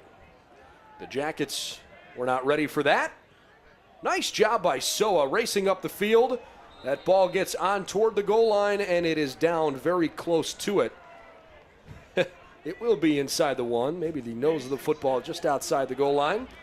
So the Jackets can't kneel on it. They've got to try to move it forward here. That probably couldn't have worked out any better for the Scots. 28-7. 3 passing touchdowns for Jake Hudson, 13 of 17 for 137 through the air. John Murray Jr., 9 carries for 87 yards, and no surprise to see him coming out here as a big bruising running back. I would imagine that they're going to hand him the football, but perhaps Hudson will take it himself. Lots of options, but they all need to be positive or Alma's going to grab a couple points here. Hudson gives himself some breathing room, and with no timeouts remaining for Alma, that should be the final play of the half. And it is. Well, not without a couple of mistakes along the way, but largely a fabulous opening first half for Baldwin Wallace. They ran the football effectively. They only gave it away once, and I think you can be really impressed with what they've done so far. We'll see what halftime brings them. And impressed with not only what they did in the front 7 on defense, which was a big question personally, and I think for all of us here, but also on offense. Came out, were very efficient. We see Big John really emerging as a star in that backfield. A lot of the weapons they have, now you could go into half, kind of preach and go over the mistakes you had made, take it into the second, and finish this game strong. So at halftime, Baldwin Wallace 28 and Alma 7. We'll take a quick timeout. When we come back, a special guest joins us here in the booth. That's coming up next on BWYellowJackets.com.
All right, it's halftime from George Finnie Stadium here at Baldwin Wallace, and an impressive first half for the Yellow Jackets, BW 28, Alma 7. Brendan Gulick with you, joined by a special guest at halftime. This is a fun day for the Yellow Jackets because they get to welcome onto campus one of the groups that is so special to the Yellow Jacket community, the Shriners Group, and we're here with the potentate of the Shriners Group, Tom Kleekan. Tom, first of all, welcome back. And it's great to have you here on such a beautiful night. Oh, it couldn't be better. This weather is just phenomenal. I think you got a break tonight. Yeah, I think we did. You're right. The forecast earlier this week didn't look so good, but 74 degrees, a little breeze, a great crowd, and so far a fabulous game. It's been terrific. It's been a good game, and the weather's just perfect for football. Absolutely. Let's talk about the Shriners organization. For those who aren't familiar, why don't you tell us about what the organization is? The Shriners is a worldwide organization. It's a fraternity based on fun, fellowship, and Masonic principles. Brotherly love, relief, and truth. There's nearly 200 temples located all over the world right now. Very cool, very cool. And I know you're involved with some children's hospitals. That's correct. We have 22 hospitals in North America in 3 different countries, and we treat kids for orthopedics and burns with no regard for regardless of a family's ability to pay. That's terrific. It's nice to see that those kinds of organizations are able to not just help kids, but their families as well. What, as a potentate, for those, again, who aren't familiar, what does a potentate do, and what is your role within the organization? Well, we were founded in the late 1870s. Right. At that time in the world, the Middle East was a very mysterious and faraway place. It wasn't anywhere like it is today. So potentate is, in essence, the king of an Oriental nation. But my specific function is as like a CEO. I run the organization here in Northeast Ohio.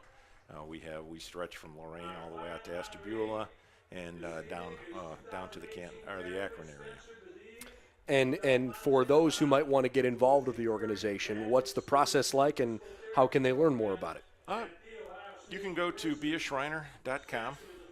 And it'll tell you a little bit about how to become a Shriner, what we do, how we're organized, and what what our beliefs in. So again, we were founded in the 1870s, but around 1911, the Shriners in the Louisiana area founded our first hospital in Shreveport. And back then they were treating polio, which has now been eradicated, thankfully. And so we've moved on to orthopedics and burns across our hospitals. And so if you go to beashriner.com, you'll find out a little bit about our philanthropy. And our whole mission is to have fun while raising money for our hospitals. Tom Kleekan, the potentate of the Shriners here in Northeast Ohio, our guest. This is the 41st annual Shriners game here during the BW football seasons. I think the fact that this has been an organization that's been involved with BW for now than 4 decades is telling in and of itself. But perhaps you can touch more on the relationship between your organization and BW. Well, your coach, Lee Tressel, was a Shriner. Yep. And he thought it would be a great idea back around 40 years ago to get the 2 of us involved with BW, and we have continued up to this day. We have our fall football classic with Baldwin Wallace, and we provide a little bit of monetary incentive for your athletic scholarship funds. So it works out best for both of us. We get a little exposure, you guys get a little bit of money, and we keep the ball rolling in a good direction. And as the years have gone on, how has your experience perhaps been enhanced or changed, coming to this particular game each year? It's nice to see how the kids, they're kids now. I used to be one of those kids, but I mean, it's nice to see, the athletic spirit and how they're, and Baldwin Wallace is such a great university.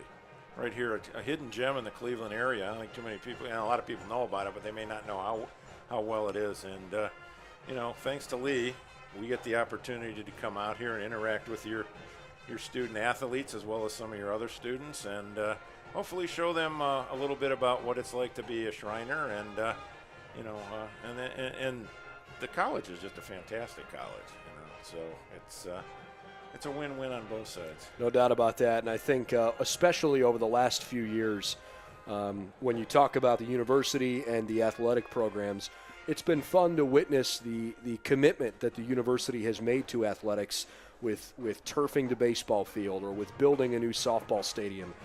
This particular field in front of us now, the band is performing on, is an entirely new playing surface this year.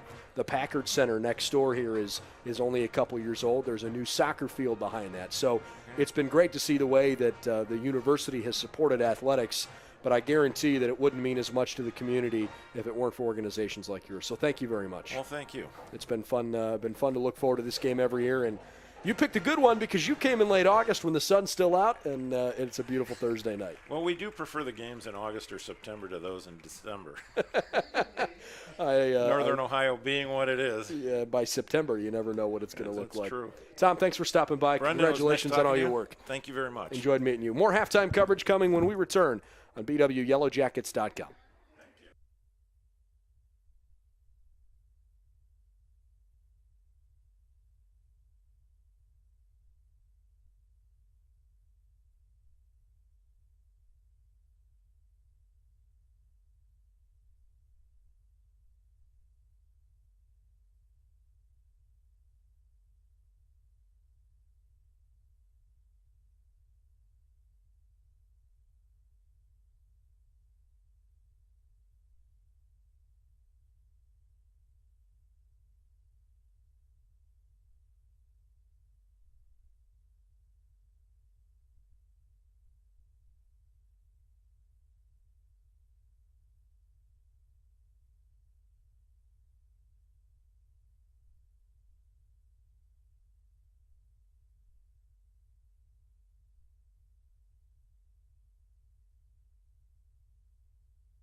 Couple minutes remaining in the halftime session.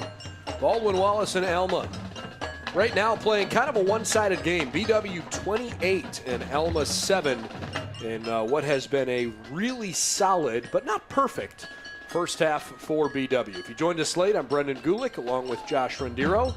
Josh, offensively, I think the Jackets have pretty much done whatever they've wanted. 38 plays for 245 yards. They had 20 minutes of the 30 minutes in terms of time of possession. They ran it effectively. Jake Hudson was nearly perfect through the air. What a start. And you mentioned that time of possession. What I noticed, 21 carries for 108 yards versus almost 14 for 46. You control the clock. You wear a defense down. You control the tempo of the game. I'd like to see going in here to the second half. I know you had mentioned you'd like to see a little bit more versatility in the offense. Keep going with the run. Whether it be Lyle, whether it be Nigel, whether it be Big John himself, you keep running the ball. And defensively, look, you had a great first half just like your offense. Outside of a miscommunication and a couple big plays, you need to continue to transcend that into the second half. Cut out those mistakes, and you're going to have a great finish to this game. How about on the other side? I know Alma, in some regard, is kind of trying to figure out, okay, is Mason Ippel our quarterback? Is Ryan Stevens our quarterback? And while Ippel has gotten the lion's share of the work so far, he hasn't exactly driven the field, consistently. And I wonder if some of that is BW's ability to get to the quarterback, because I think they've created a lot of chaos defensively.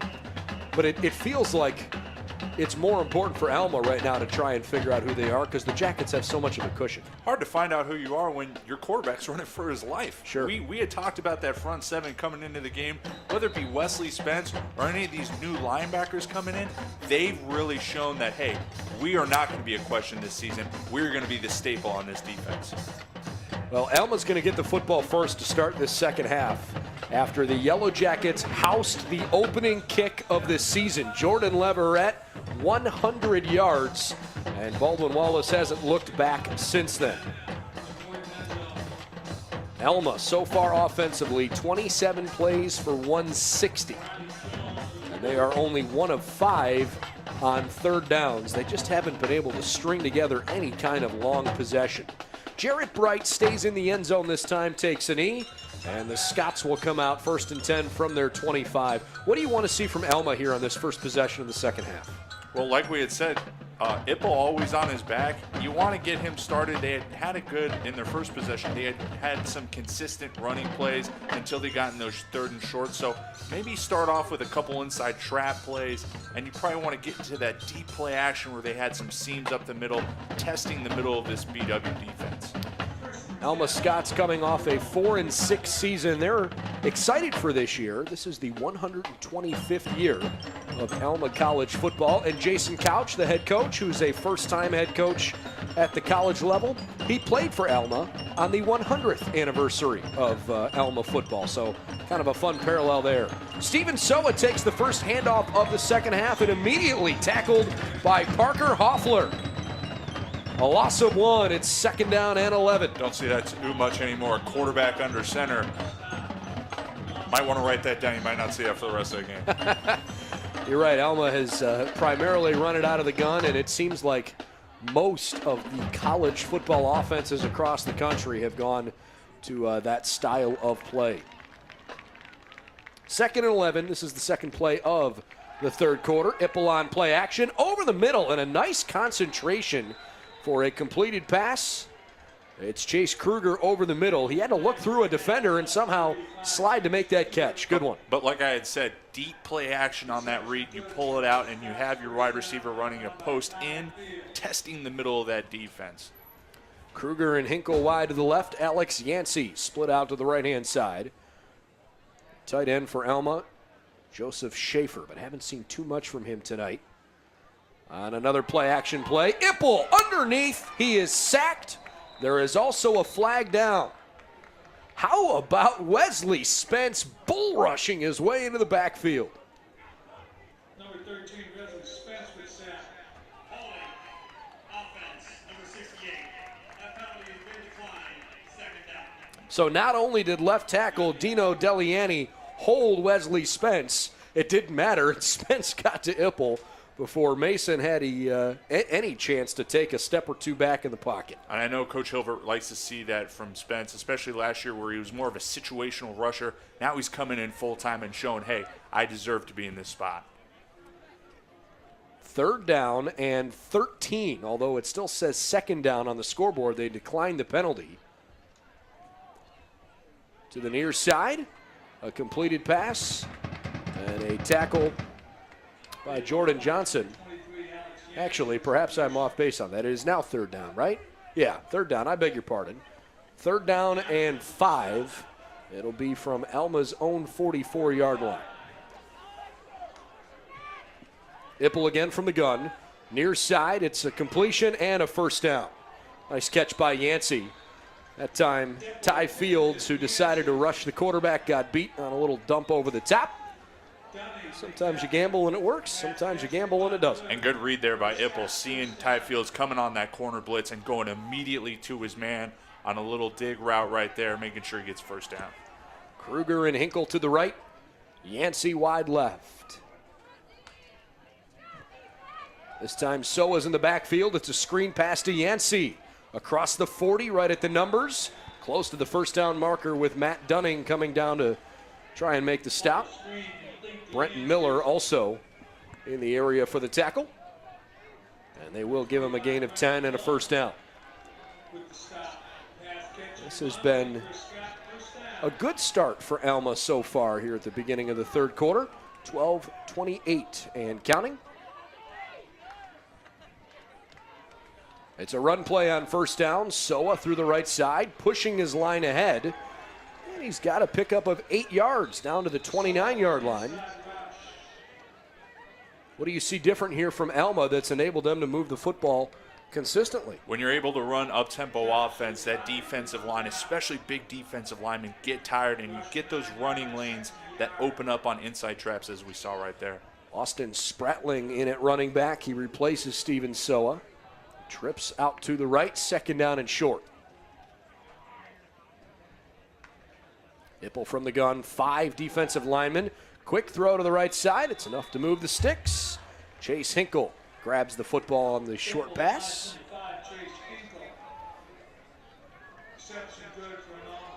Well, we didn't see too many 1st downs, all things considered, for Alma in the 1st half. They had 7. They've already got 5 1st downs on this drive. 11:20 left in the 3rd quarter.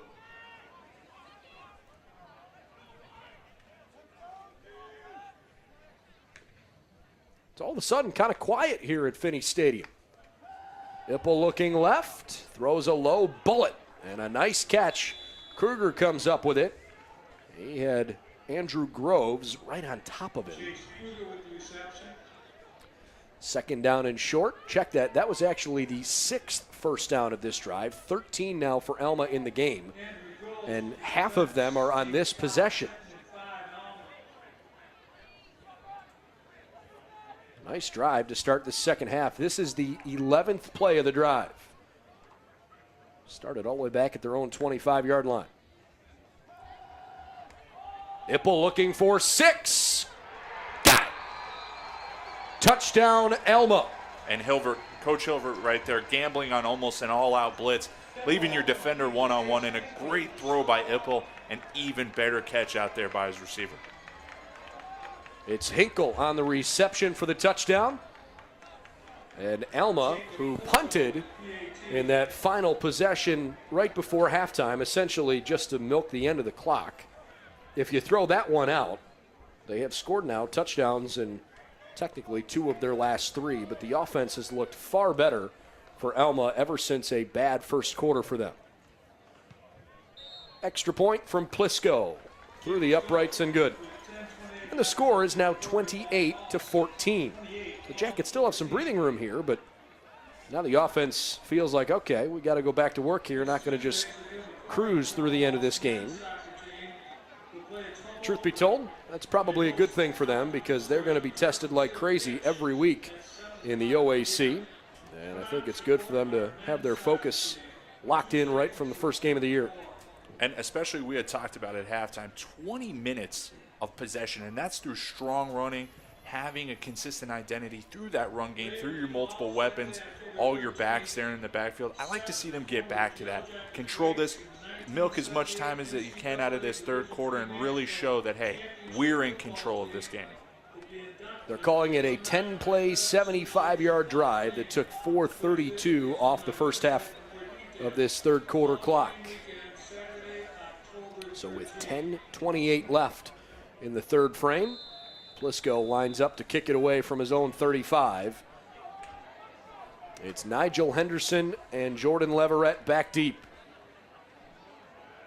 Leverett took one back 100 yards for a touchdown on the game's opening kickoff. This is a squib kick to the near side. Brenton Miller falls on it and says, okay, I'm content with the 38-yard line. I pretty much had a feeling Leverett's not going to see one here the rest of the game.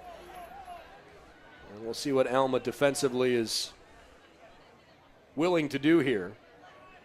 The Jackets, here's how their possessions have gone. Touchdown, touchdown, fumble, fumble, touchdown, touchdown, halftime.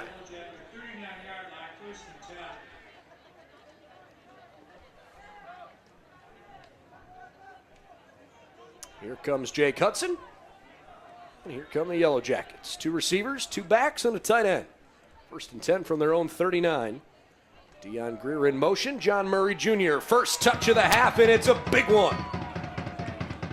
Wrapped up, potentially the last guy that could get him. A gain of 11 to midfield. Tackle made by Gunnar Lamb, but it is a first down for BW. Meanwhile, Murray checks out of the game. Looks like he's a little bit banged up, but I think he's okay. Again, his very first game as a true freshman from Cincinnati.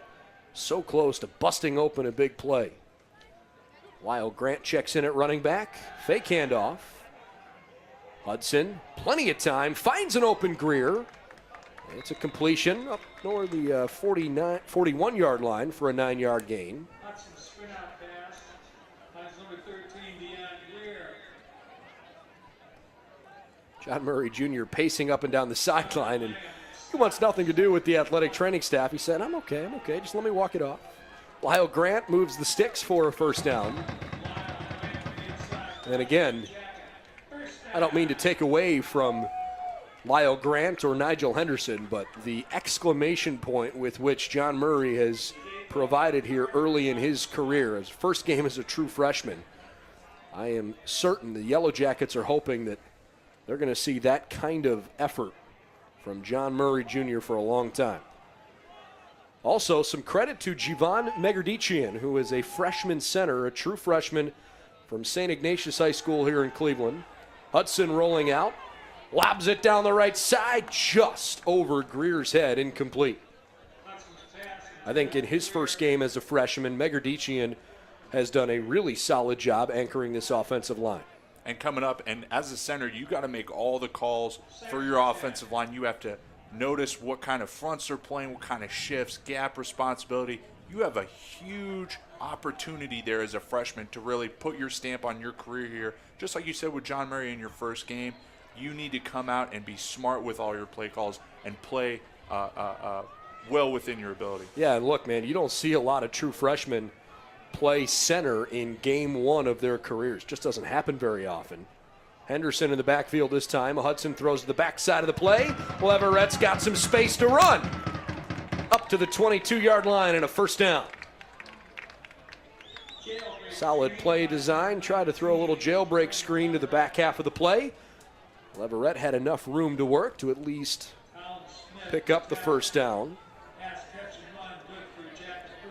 And now Henderson will check out of the play. Meanwhile, Hudson and Leverett come off the sideline. Vance and Lowry both back on the field, both capable of taking a snap. This time it'll be Matt Lowry who lines up at quarterback. A lot of times they'll run it with him. He immediately looks to run the football, got room to the left-hand side, angles toward the sideline with some flags coming in.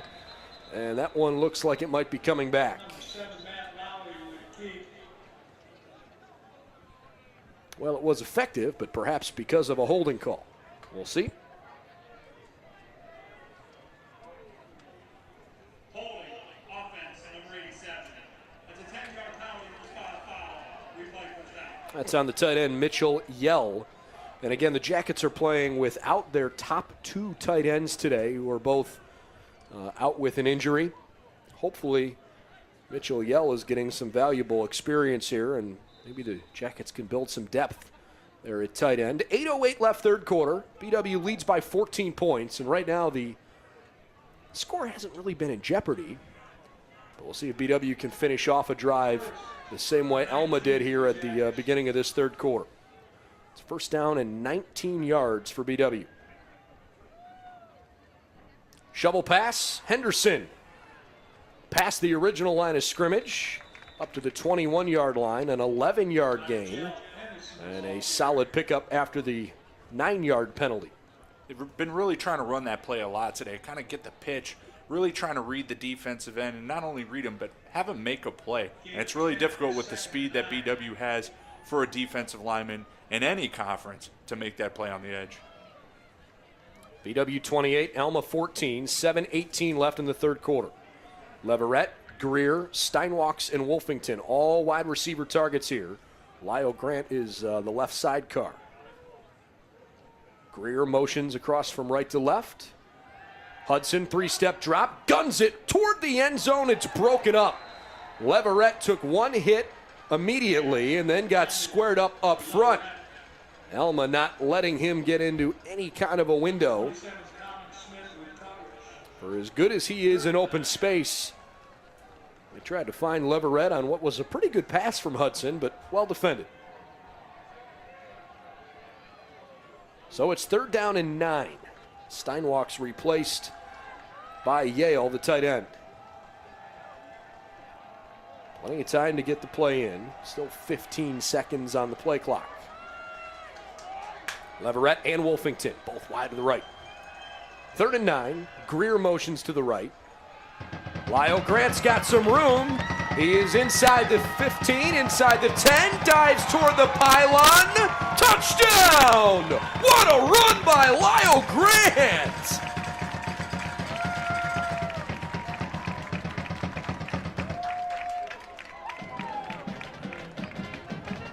(34-14) BW. And we Big time play. We see the respect that the Greer twins, both of them, command when they go out in motion. We see him go wide. We see the inside trap. The guard's going to pull right there and lead up for Lyle. And good play with him in space, getting defenders on his stiff arm and making sure he finishes there in the end zone. Jimmy Marshall in for the extra point. Up and good. Offensive line today has been really good. Remember early last year, Josh, that seemed to be a problem for the Yellow Jackets. They were inconsistent up front, and while they probably had some talent at the skill positions last year, maybe it got bottled up a little bit by some inconsistent offensive line play. At least today, the offensive line's been great. And we've seen a lot of instances in possessions where offensive coordinator Foose is willing to just say, hey, look, we're going to run our bread and butter run plays, and you need to stop us. That is the utmost confidence of a coach in his offensive line, and that should speak into how he expects them to play moving forward for the rest of the season. It's been a fun night at George Finnie Stadium. Baldwin Wallace has had 7 offensive possessions. 5 of them have ended in touchdowns. Well, technically 8. They had one play to end the first half. 5 touchdowns, 2 fumbles, and then the one run that ended the first half as Jarrett Bright takes the kickoff from inside his 5, angles toward the numbers at the 20. Some banging around going on. Everybody seems okay. And he's tackled right around the 21-yard line. This is an interesting possession coming up, I think, for the defense because really for the first time all game. They got pushed around a little bit on that last possession. How are they going to respond here after Alma drove the field to start the third quarter? Well, Alma showed them a little bit of something coming out of half. A lot of short plays, nothing really trying to push the defense and give the defensive line an opportunity to get after the quarterback. They're really making them come off the ball and get back in the huddle, which is a very fatiguing thing. I'll be interested to see if they do that here in this possession. Yancey and Hinkle wide left. Ipple looking toward Kruger, who angles over the middle, stumbled and fell down across the 40. Had he kept his feet, he could have gone to the house. We are at 6 minutes, 28 seconds left in this third quarter.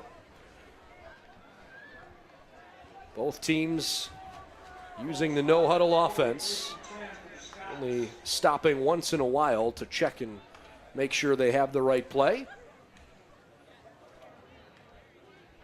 Ipple fakes the handoff, looking left side, has to hurry and get rid of it. Spence right behind him. Now Ipple tucks it, and he runs for a gain of about 4. Wesley Spence being an absolute monster, beat a double team right there. Yeah, I've been really impressed with the way he's played too. Spence and Matt Dunning, I think, have been the two best defensive players for BW in this game. Spence at defensive end, Dunning as a safety. 2nd and 6, 5:37 left in the third. Ball is on the 44-yard line, midfield, the first down line. Opening game of the 2018 campaign, so far so good for the Jackets. Ipple under duress, throws a high pass. Hinkle goes up and gets it, breaks through 2 tackles, angles across the middle of the field at the 20, back to the left, and he's in for a touchdown. 56-yard strike for Alma. Mason Ipple to Chase Hinkle. That's a combination the Scots are looking a lot forward to this year. And Hinkle puts it in the end zone. This is very interesting to me because we've seen now in back-to-back possessions that Alma, instead of going to the run, which they were very well known for last year, they're testing this secondary, which we thought coming into the game, at least I can say I did, was the strength of this defense, and is now back-to-back possessions giving up big plays. Yeah, Ipple all of a sudden is putting up some gaudy numbers offensively. Low snap, but Plisco's able to put it up and through the uprights. In the first half, Ipple 6 of 10 for 106 yards. Now he's 15 of 19 for for 250. So he's thrown for 144 yards in the second half. And he's done it on only 9 passes.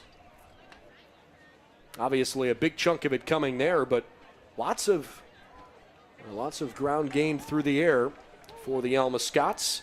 And you're right, that's a cause for concern because there are some teams in the OAC that can throw the football pretty well. Look, the OAC is shaping up again this year to be a really challenging conference. Of course, you've got the reigning national champions in Mount Union. Heidelberg, John Carroll, Ohio Northern, and BW all seem to be the next level of team in the conference. They all won 6 games a year ago and kind of beat up on each other.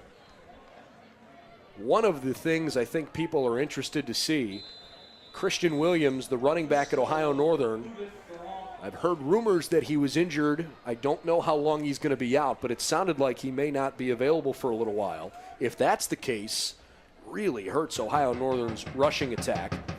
John Carroll just 2 years removed from almost going to the Stag Bowl. They've got a senior quarterback in Anthony Meglin that's returning. Here's Leverett from inside his 10. He took it to the house the first time. Angles back to the middle of the field. Still on his feet with 2 flags flying in. Tackle is at the 33, but we'll see what happens after the penalty. Heidelberg is a program that kind of fell off after a couple of really good years, but they rebounded nicely. They smoked John Carroll last year, a signature win for them. And obviously BW last year with some really solid play. They almost beat John Carroll. 2 fouls on the return, holding 40 on the return team.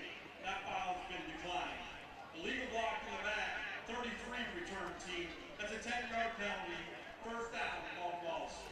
All right, so the Jackets 6 penalties now for a total of 49 yards. Still lead by 14 points. BW's turned it over twice. But after Alma has marched up the field with no issue in their first 2 drives of this second half, they've totaled up 13 plays for 53 yards, 153 on 13 plays for Alma in this second half. The Jackets and Scots each with over 300 yards of offense, and now BW starts pretty deep in their own territory. Hudson fakes the handoff, goes to the air, and immediately moves the chains on a completion of 16 yards to Chad Steinwalks up to the 30 for a first down. 4:48 and counting. We're late in the third quarter. Probably for the first time all game, John Murray Jr. not able to pick up much. Alma stuffs him right at the line of scrimmage for no gain. Hudson is now 16 of 22, closing in on 200 yards through the air. 3 touchdowns for Jake, no interceptions. Last year, that ratio got much better. As a sophomore, 8 TDs, 9 picks. Last year, 18 touchdowns and 8 interceptions. Everybody's lined up, 2nd and 10. John Murray Jr. Boy, they are flying to him here in this second half. And Alma's starting to believe in the way they're playing a little bit. I don't know that so much as what we're seeing is they're flying to the ball, but ever since he came out after he got rustled up in that big tackle there, he seems to be moving a little bit slower as we see him come to the sideline right here. Lyle Grant checks back into the game. Matt Lowry is in there as well. Jake Hudson still the quarterback. All right, 3 receivers on 3rd and 9. Hudson down the left side. He's got a man open. It's Leverett, and he caught it inbounds. Alma tried to argue that he was out of bounds when he made the catch, but both officials said that he caught it legally. And another 3rd down conversion. Baldwin Wallace has been doing that all game. Boy, it's scary when your burner can run all kinds of routes, and right there running a deep comeback route. That's scary for the rest of the OAC. Sure is. How about 7 of 9 now in 3rd down conversions for Baldwin Wallace? With those brown and white jerseys on tonight. Backwards pass to Lowry. He's got Wolfington wide open. Rob had to come back to make the catch, but it's still a huge gain. Down to the 22, a 35-yard gain.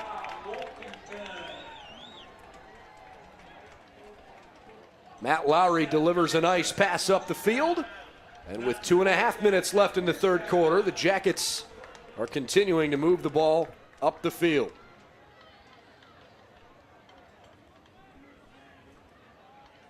Trying to answer the 2 Alma touchdowns here in this third quarter. Lyle Grant scored one earlier. Now Lyle takes the football. Runs between the guard and left tackle. And maybe got a yard. Lyle cracked behind his left side, gain of a yard. Lyle Grant, 6 carries now for 43 yards and a touchdown. John Murray Jr., 12 touches for 99 yards. Nigel Henderson's only carried it once. He's also caught a pass out of the backfield. 23 yards of offense for him. 2nd down and 9. Hudson fakes it, looks down the left side. Wolfington had it banged around and he couldn't come down with it. Rather, Steinwalks the intended target. Chad already caught a touchdown in the first half in that left corner. 3rd down and 9 upcoming. Good coverage there by Colin Smith for Alma, keeping the big Chad Steinwalks on his back, but making sure that when the ball comes, going straight up, knocking it down. Steinwalks 3 catches for 24 yards and a touchdown. Rob Wolfington, the leading receiver, 5 catches, 97 yards, 2 touchdowns in the first game of his senior year. He's split out wide to the right here. Rob is one of the captains on the season. Darian Greer, Jordan Leverett to the left. Steinwalks and Wolfington to the right. Greer the motion man on 3rd and 9. Hudson looking for Darian Greer. Bullseye! Touchdown, Baldwin Wallace! A 4-touchdown night for Jake Hudson, and it's 41-21. And they've been running that same motion all day, but on that play, you see Greer get up on the wheel, get up on that sideline, and coaches will teach you, use that sideline and get that defender to play you at an angle. Played it perfectly there, and great throw by Jake. Darian Greer with his 3rd catch of the night. This one finds the end zone. Jimmy Marshall on for the extra point.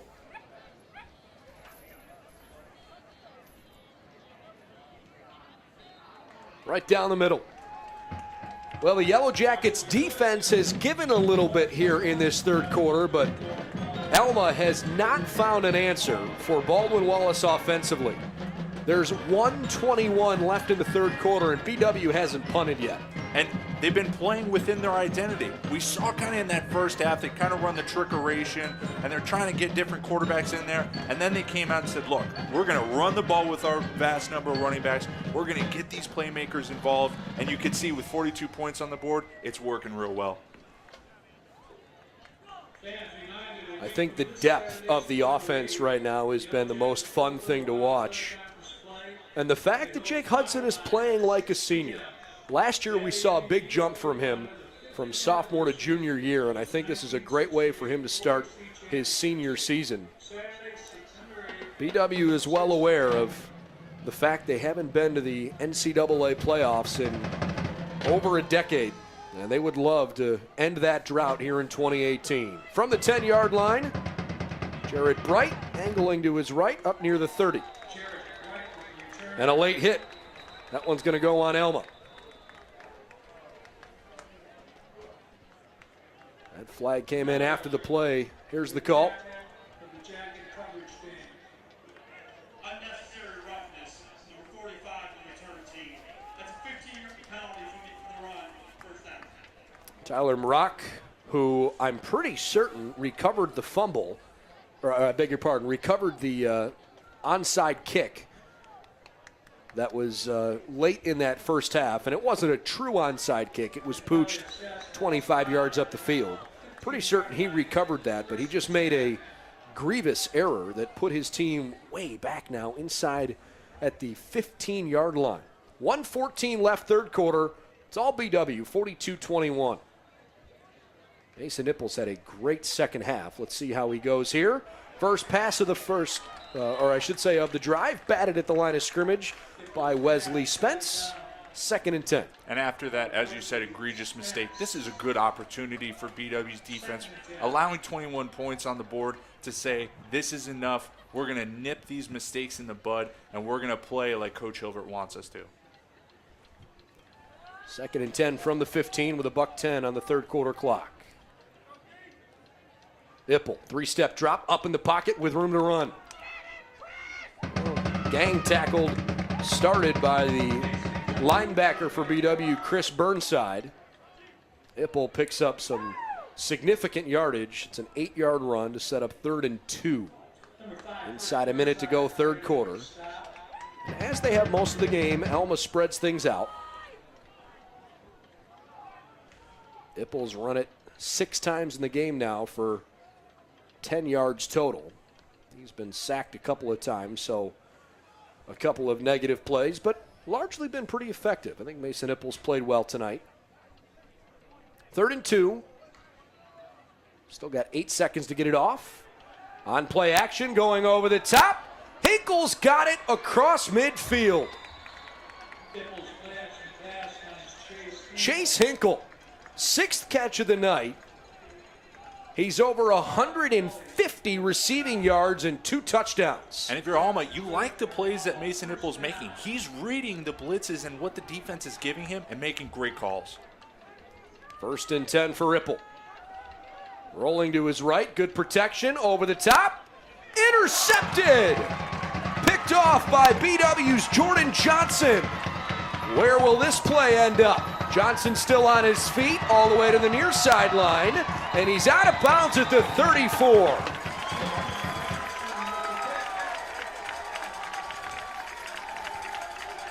Huge play for Jordan Johnson, and the Jackets with their first takeaway of the season. It's the final play of the third quarter. They will start the fourth quarter at the 35-yard line. And now an opportunity, for the offense to put the exclamation mark on this game, put another score on that board, and go into next week with everything to build off on both sides of the ball. We'll take a quick timeout. Fourth quarter action when we return on BWYellowJackets.com.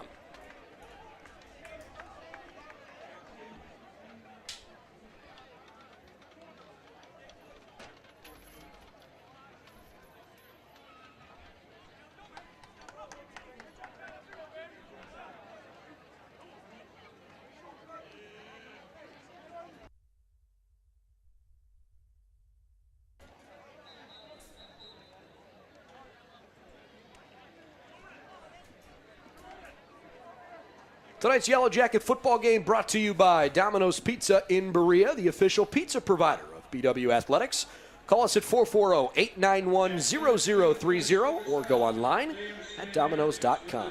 By the Oswald Company, they handle all of your insurance and risk management needs. By Arena 51 Laser Tag in Middleburg Heights, prepare for battle. And by Medical Mutual of Ohio, the official healthcare provider of Baldwin Wallace. Alongside Josh Rendiro, I'm Brendan Gulick. Final quarter in the opener in 2018, and it's been fun. Baldwin Wallace playing exceptionally well on the offensive side. Hudson had a great day so far. He's going to try to run the football here to open the fourth and final frame. He angles toward the sideline where he is close to the first down marker, but I think he's just shy of it. Hudson's thrown 18 of 25 passes for 205 yards and 4 touchdowns. Rob Wolfington's caught 2 in the end zone. Chad Steinwalks with a circus touchdown catch. Darian Greer had a 21-yard touchdown reception on the last drive. The Jackets have also run the football really well. 29 carries, 159, and 1 rushing touchdown. John Murray Jr., true freshman, 12 carries for 99 yards today. He's in the backfield. Hudson fakes it, goes toward the middle of the offensive line, and it's enough to move the chains. That is the 25th Yellow Jacket first down, a total of 410 yards of offense. And while Alma moved the football pretty well in those first 2 drives in the third quarter, the story of this game has been Alma's complete inability to stop BW. And I don't think it's so much the inability to stop them, but BW is really playing almost perfect football. This offensive line's really coming together. We've seen Jake, as you had mentioned previously, playing real well, real efficiently. All these weapons are getting open, whether it be Rob, whether it be Chad. Everyone's getting involved. So it's not so much Alma, it's just BW making as many plays as they can.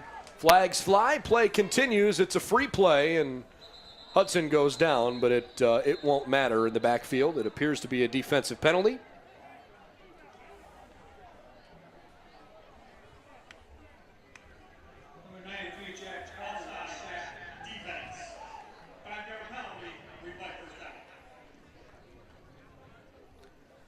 So the offside call hurts Alma. And with 13:29 left in regulation, the Jackets lead by 21 points, and they'll have 1st and 5 coming up. We certainly hope you're ready for the rest of the season. The Jackets are going to play at home each of the first 3 games, and then they'll play only 2 home games the final 7 weeks. It's just how the schedule shook out. Hudson trying to get away, and that's not going to happen this time. Big-time loss after a great sack by Jacob Wildenhouse. Jacob Wildenhouse with the sack.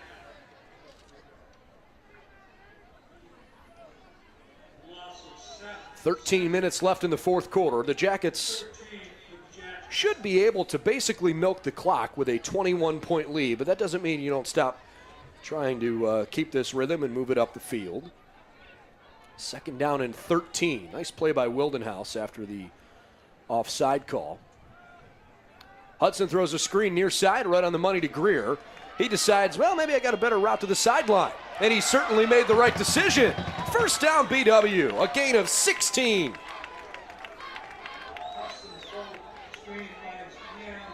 That was a nice read. And I think we see all these receivers, no offense, seeing how Jordan Leverett returned that opening kickoff and trying to make their own plays, get themselves in the paper.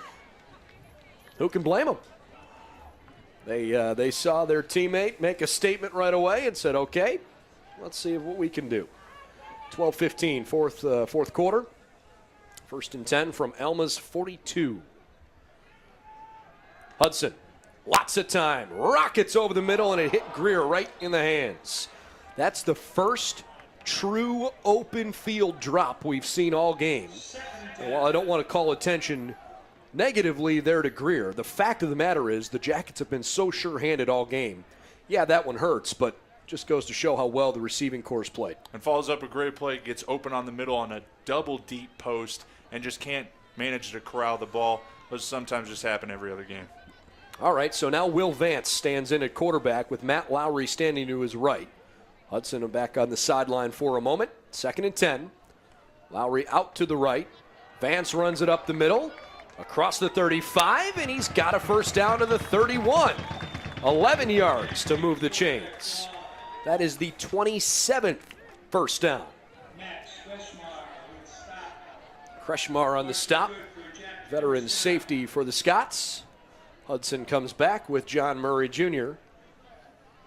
Dion Greer, Chad Steinwalks, Ty Gallo, wide receivers here. And Gallo's a pretty capable target. We've seen him a lot the last couple years, but he kind of gets lost in some of the other guys that have played tonight. He's wide to the right here. Another running play, Dion Greer, slippery as all get out, down to the 20 for a first down.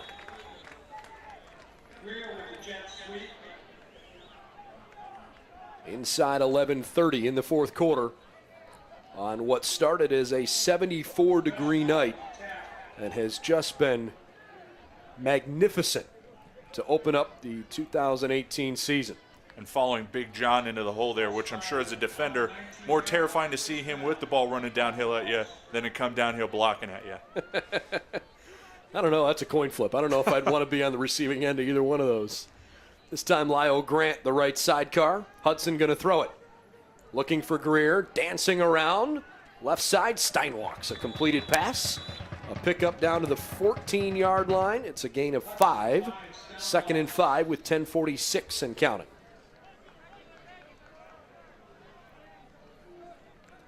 Hudson is now 20 of 28 for 225 and 4 touchdowns tonight. That's how you start your senior season. Gallo to the right, Steinwalks to the left.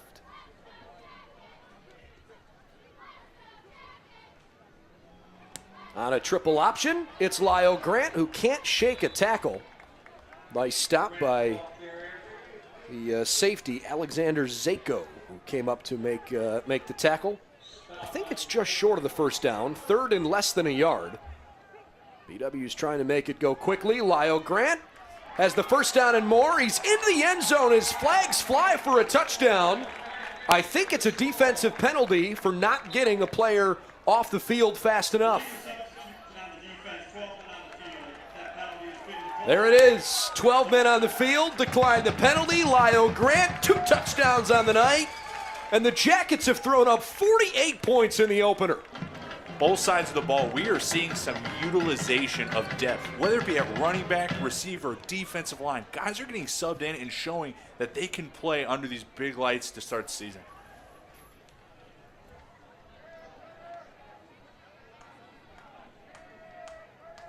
Extra point team out there. Marshall's kick after a good snap, right through the middle.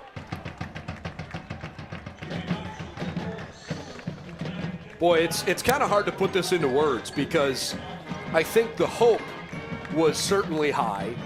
Early in the season, everybody's optimistic, everybody's hopeful that you can have a good season. The Jackets knew they had so many good, talented players coming back. I think BW fans aren't shocked to see them playing this well.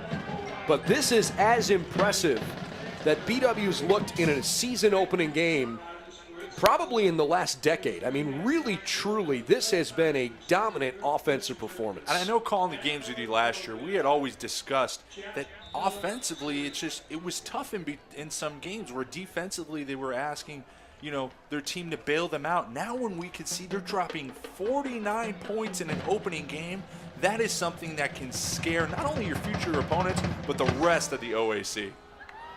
Kick down the sideline. This one's going to angle out of bounds, and the flags will come in. For me, it's not even so much the point total, Josh. It's the 459 yards of offense. And if you look at the drive chart, I mean, the Jackets start the game. So first down, Alma from the 35. They start the game housing the opening kick. The next possession, 11 plays, 62 yards, touchdown. The next possession, the Jackets fumbled. The next possession, they also fumbled. But from that point forward, 9 plays, 89 yards, touchdown. 13 plays, 78 yards, touchdown. They ended the half, and now in 3 possessions in this second half, 3 touchdowns. They haven't even brought the punting or the field goal unit out there. It's been finishing drive after drive. That, to me, is what's been really impressive. Good gang tackling on the near side. The ball popped out. He was not down quite yet.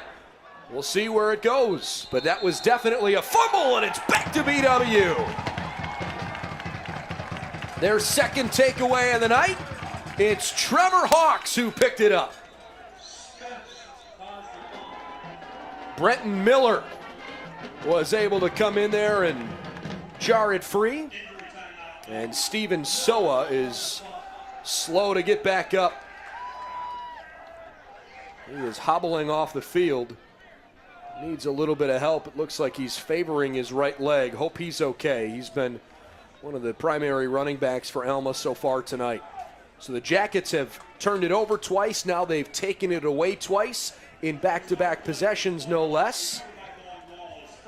And the Jackets have it in terrific field position. 9:44 left in the fourth. 49-21 BW. And now this is the point where you have the game in the bag. Now you could get some of that depth going. You could get some more guys involved because you don't know as the season progresses who's going to be thrust into what role. So this is a good opportunity for guys like, as we see, Will Vance checking into the game to get some reps there. Vance will be in at quarterback. The question is, will he stay there the rest of this half? He'll let it fly on the first one, looking for Leverett. Touchdown! What a throw and catch! 37-yard strike.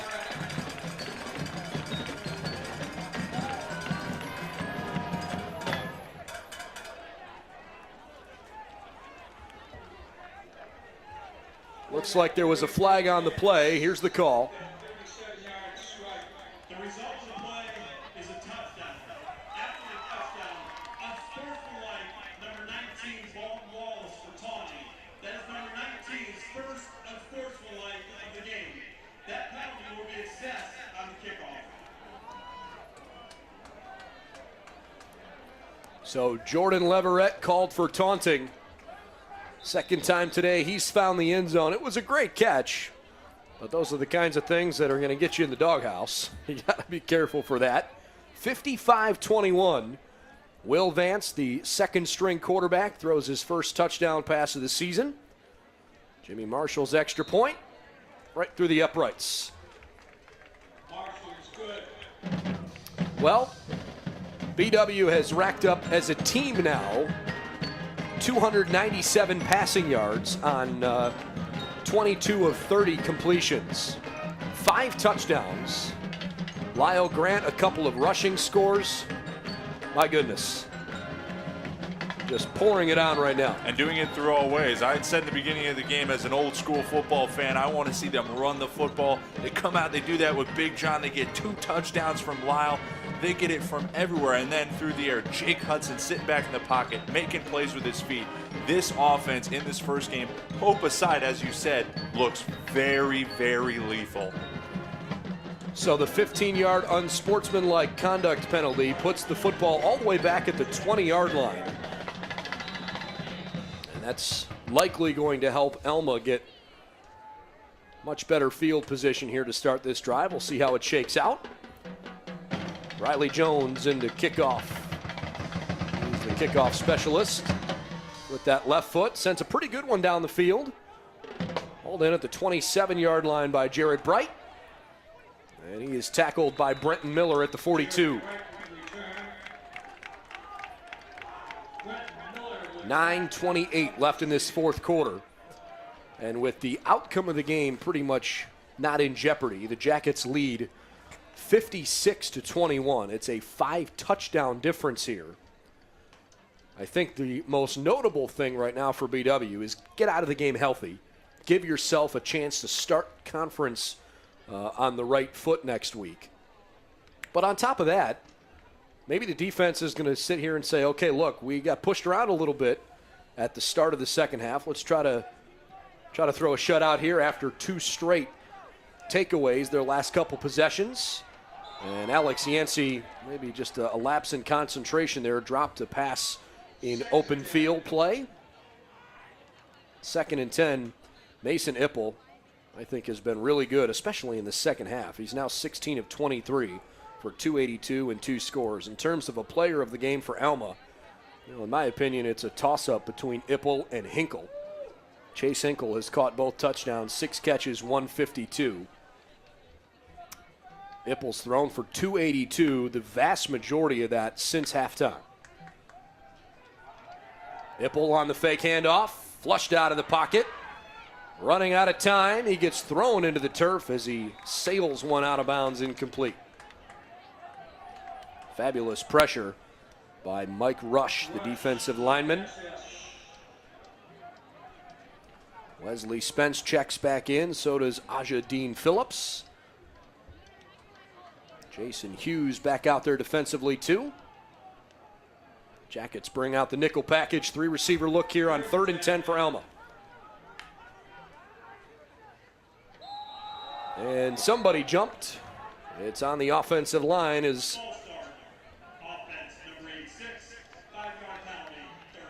that's the tight end, Joseph Schaefer. 9:14 left in the fourth quarter, and Alma's starting to shoot themselves in the foot a little bit here. You wonder if maybe the last 10 minutes they've kind of mentally taken themselves out of the game a bit. An interception and a fumble on their last 2 possessions after 2 great drives by the Scots to start the third quarter. Both of those ending in touchdowns.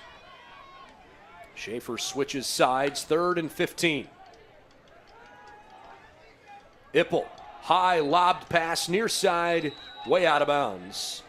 There was some contact, but the ball was not catchable as it was thrown well into the BW sideline. And on 4th and 15, Alma's going to punt the football here. Good to see Coach Hilver putting a lot of fresh faces there in the secondary, trying to see his depth, especially moving forward, as I had said. So it's good to see a lot of these fresh faces, a lot of young guys getting in there and able to stop Alma. Keegan Miller into punt. DJ Isaac back deep for BW. 9:08 left in the fourth quarter.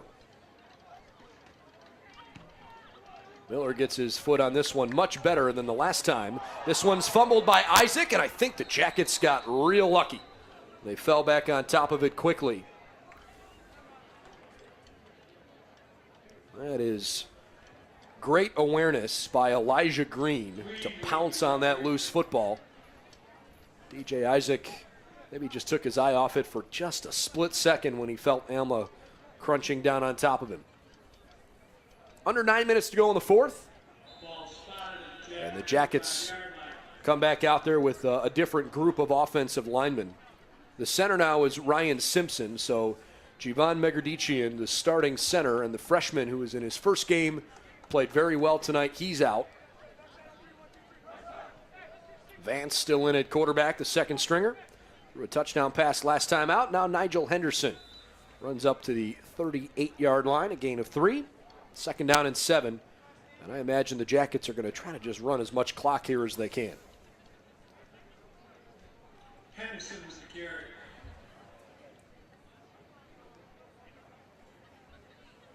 Ty Ramsier out wide to the right.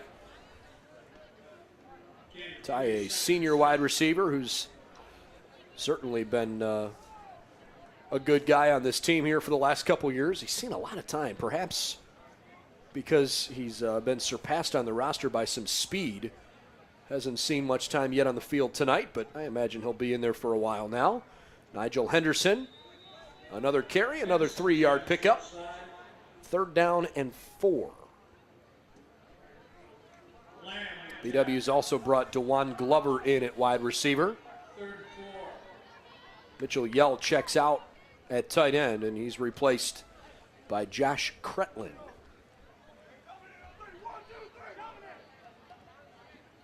.7:45 left in the 4th. BW has led this game from the opening kick, which was returned 100 yards for a touchdown. Glover the motion man. Vance looks right, over the middle. High throw. Ramseyer's got it across midfield. Nice leaping catch by Ramseyer, and then he turns around and runs another 3 or 4 yards. It's a pickup to the Alma 47 and a 1st down. Good to see Will Vance in there. I know they had brought him in there for kind of those motion quarterback keepers. Have him sit back there and make a good throw right beyond the sticks there for a 1st down.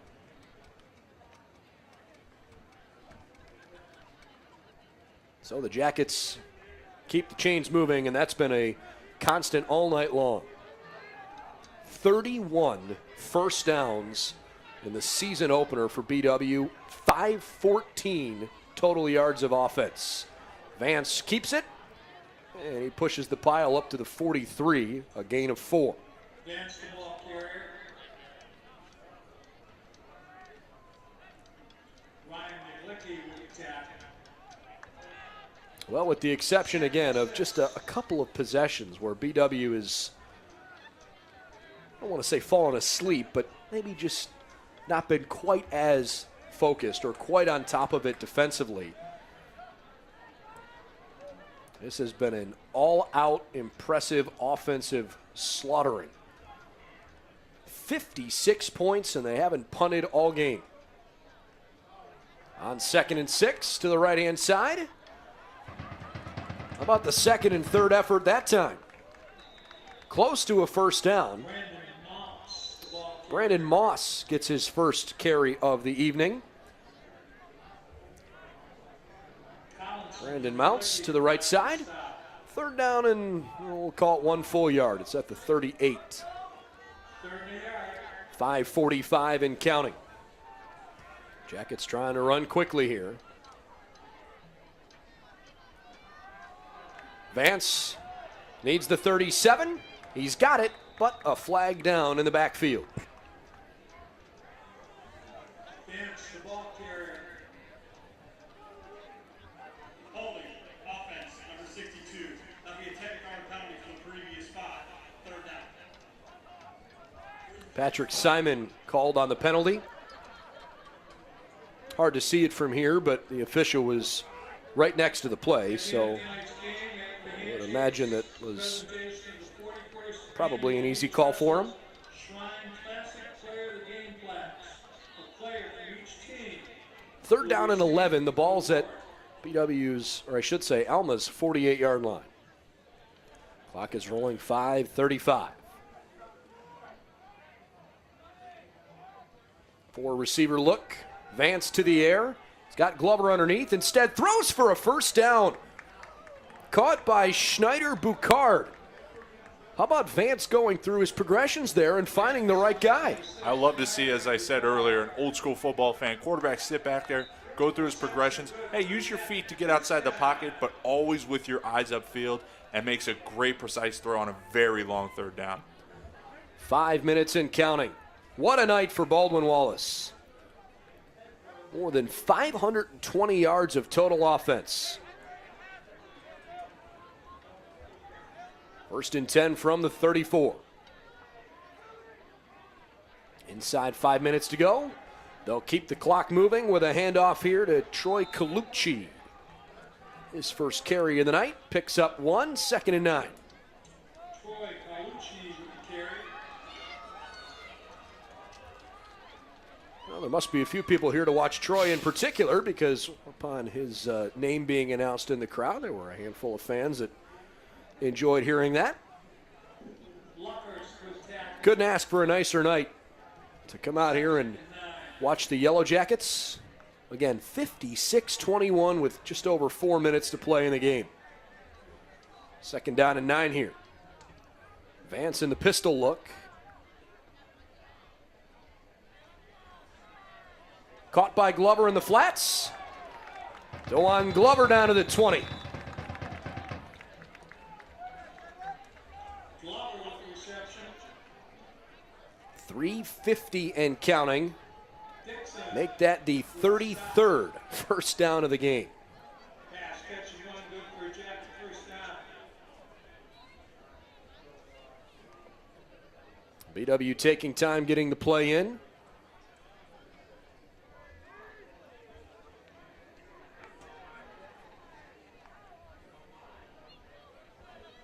Not really the start to the season that Jason Couch and his Fighting Scots from Alma wanted. But they're trying to play here to the end. Colucci inside the 10. And I think at the end of the day, the Yellow Jackets continue to win the battle at the line of scrimmage. And when you dominate that all game long, it's hard not to lose the game. And it was something that was a question mark last year. We had multiple games I know that we called together where it was a point of emphasis every game. So it's good to see that coming out here in the beginning of the season. And you're right, you don't want to get your hopes up, but I'll tell you what, with the points, the yards, the possessions, it's tough not to admire. Vance hands it off again. Colucci shakes around, covers the football with both arms. He's down to the 6-yard line as the clock dwindles down inside 2.5 minutes here. This drive for the Yellow Jackets started with 8:57 on the clock, and they have killed a ton of time. Believe it or not, this has been their first possession of the second half. Let's try that again. First possession of the fourth quarter in the last 8 to 10 minutes after 2 quick touchdowns at the beginning of the quarter. Vance keeps it himself, jogs to the right. Yeah, BW scored 2 touchdowns very quickly early in the fourth quarter. The most recent one was the nice throw over the middle of the field from Vance to Leverett. But those 2 touchdowns came, believe it or not, within 23 seconds of each other. And since then, it's just been milk the clock as much as possible. Now it's inside 1:15. Credit the offense for protecting the ball here and keeping things moving. This is where you wear out your opponent. 565 yards of offense. Colucci works it into the end zone for a touchdown. How about a 60-point first game of the season? And on that inside trap, too, no second-level guys up there. That's a testament to your offensive line getting off their blocks, getting to their next assignment, and making sure all the running back has to do is walk a couple steps into the end zone. 62-21.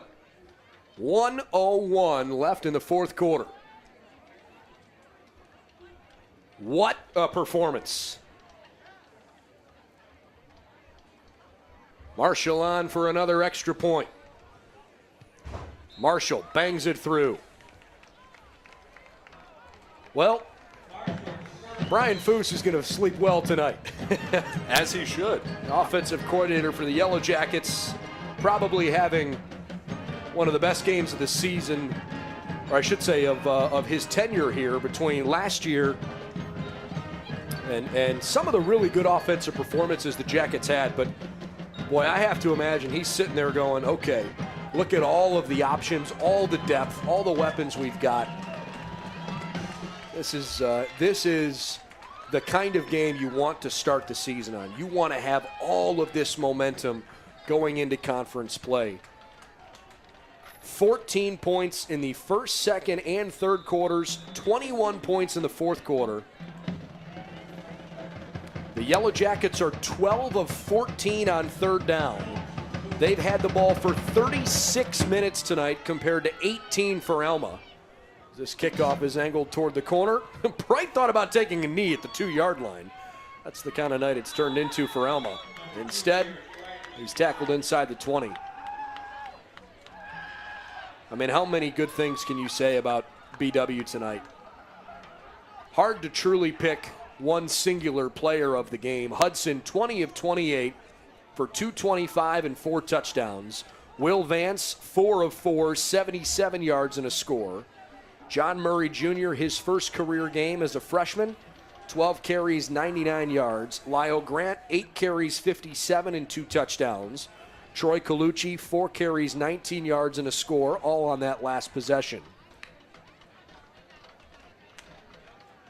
With under a minute to go, Alma takes one over the 20-yard line for a 2-yard pickup.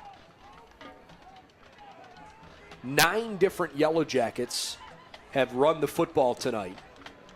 And it feels like even more than that have caught it. Lowry, Henderson, Ramsier, Boucard, Glover, Murray, Greer, Leverett, Steinwalks, Wolfington. 11 different guys have caught the 25 passes tonight.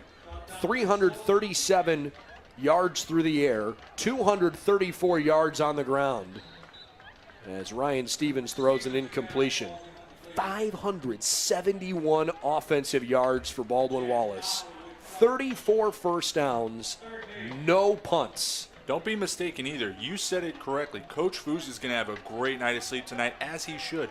He understands when you control the line of scrimmage, when you run the ball effectively, all those receivers get to touch the ball that much because of what you're able to do to dictate to a defense.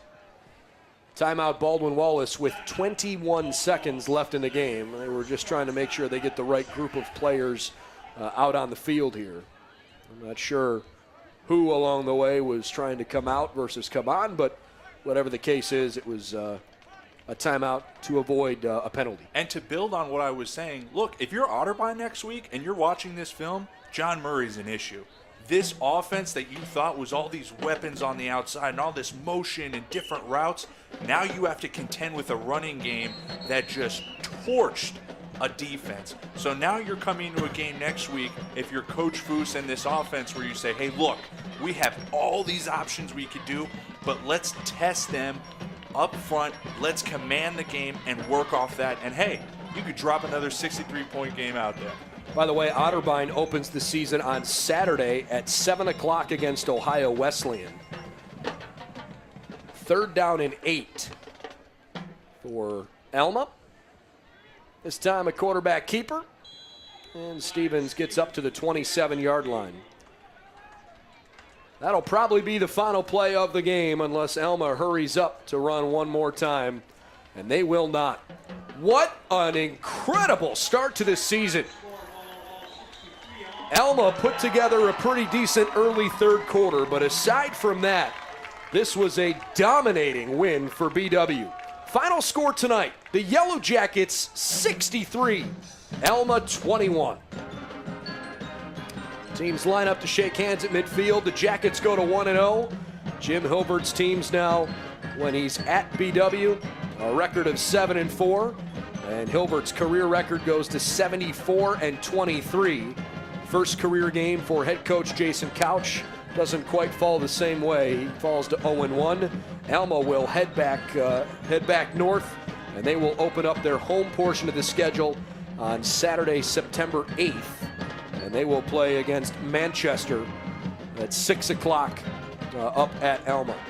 Any final thoughts, Josh? I'll tell you what, I can't beat a dead horse anymore, but look, in college football, passing is starting to reign supreme, and you get these quarterbacks with gaudy numbers, but we forget, you still need to run the football to command a game, and we saw that as a testament tonight. I don't think in any games we've called, we've ever seen this offense, this running game, this passing game be so absolutely dominant. They need to take that concept into next week and say, hey, look, if we can do this on a week-in, week-out basis, even half of this, we are in a great spot in the OAC. And for the defense and Coach Hilbert, hey, a couple miscommunications, but you played really well, and your front seven showed, hey, we are no question mark.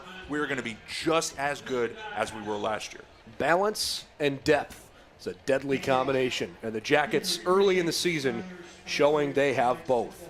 For Josh Rondero, I'm Brendan Gulick. Good night from George Finnie Stadium, where the Jackets start the season with a fabulous victory over Alma. Our next broadcast comes your way on Saturday next week when the Otterbein Cardinals come to town to open up the OAC schedule. Until next time, thanks for joining us on BWYellowJackets.com. And for some post-game video and audio, you can check out our post-game press conference with Jim Hilbert and a couple of players. We'll have that posted later tonight here on the website. Have a great night, everybody.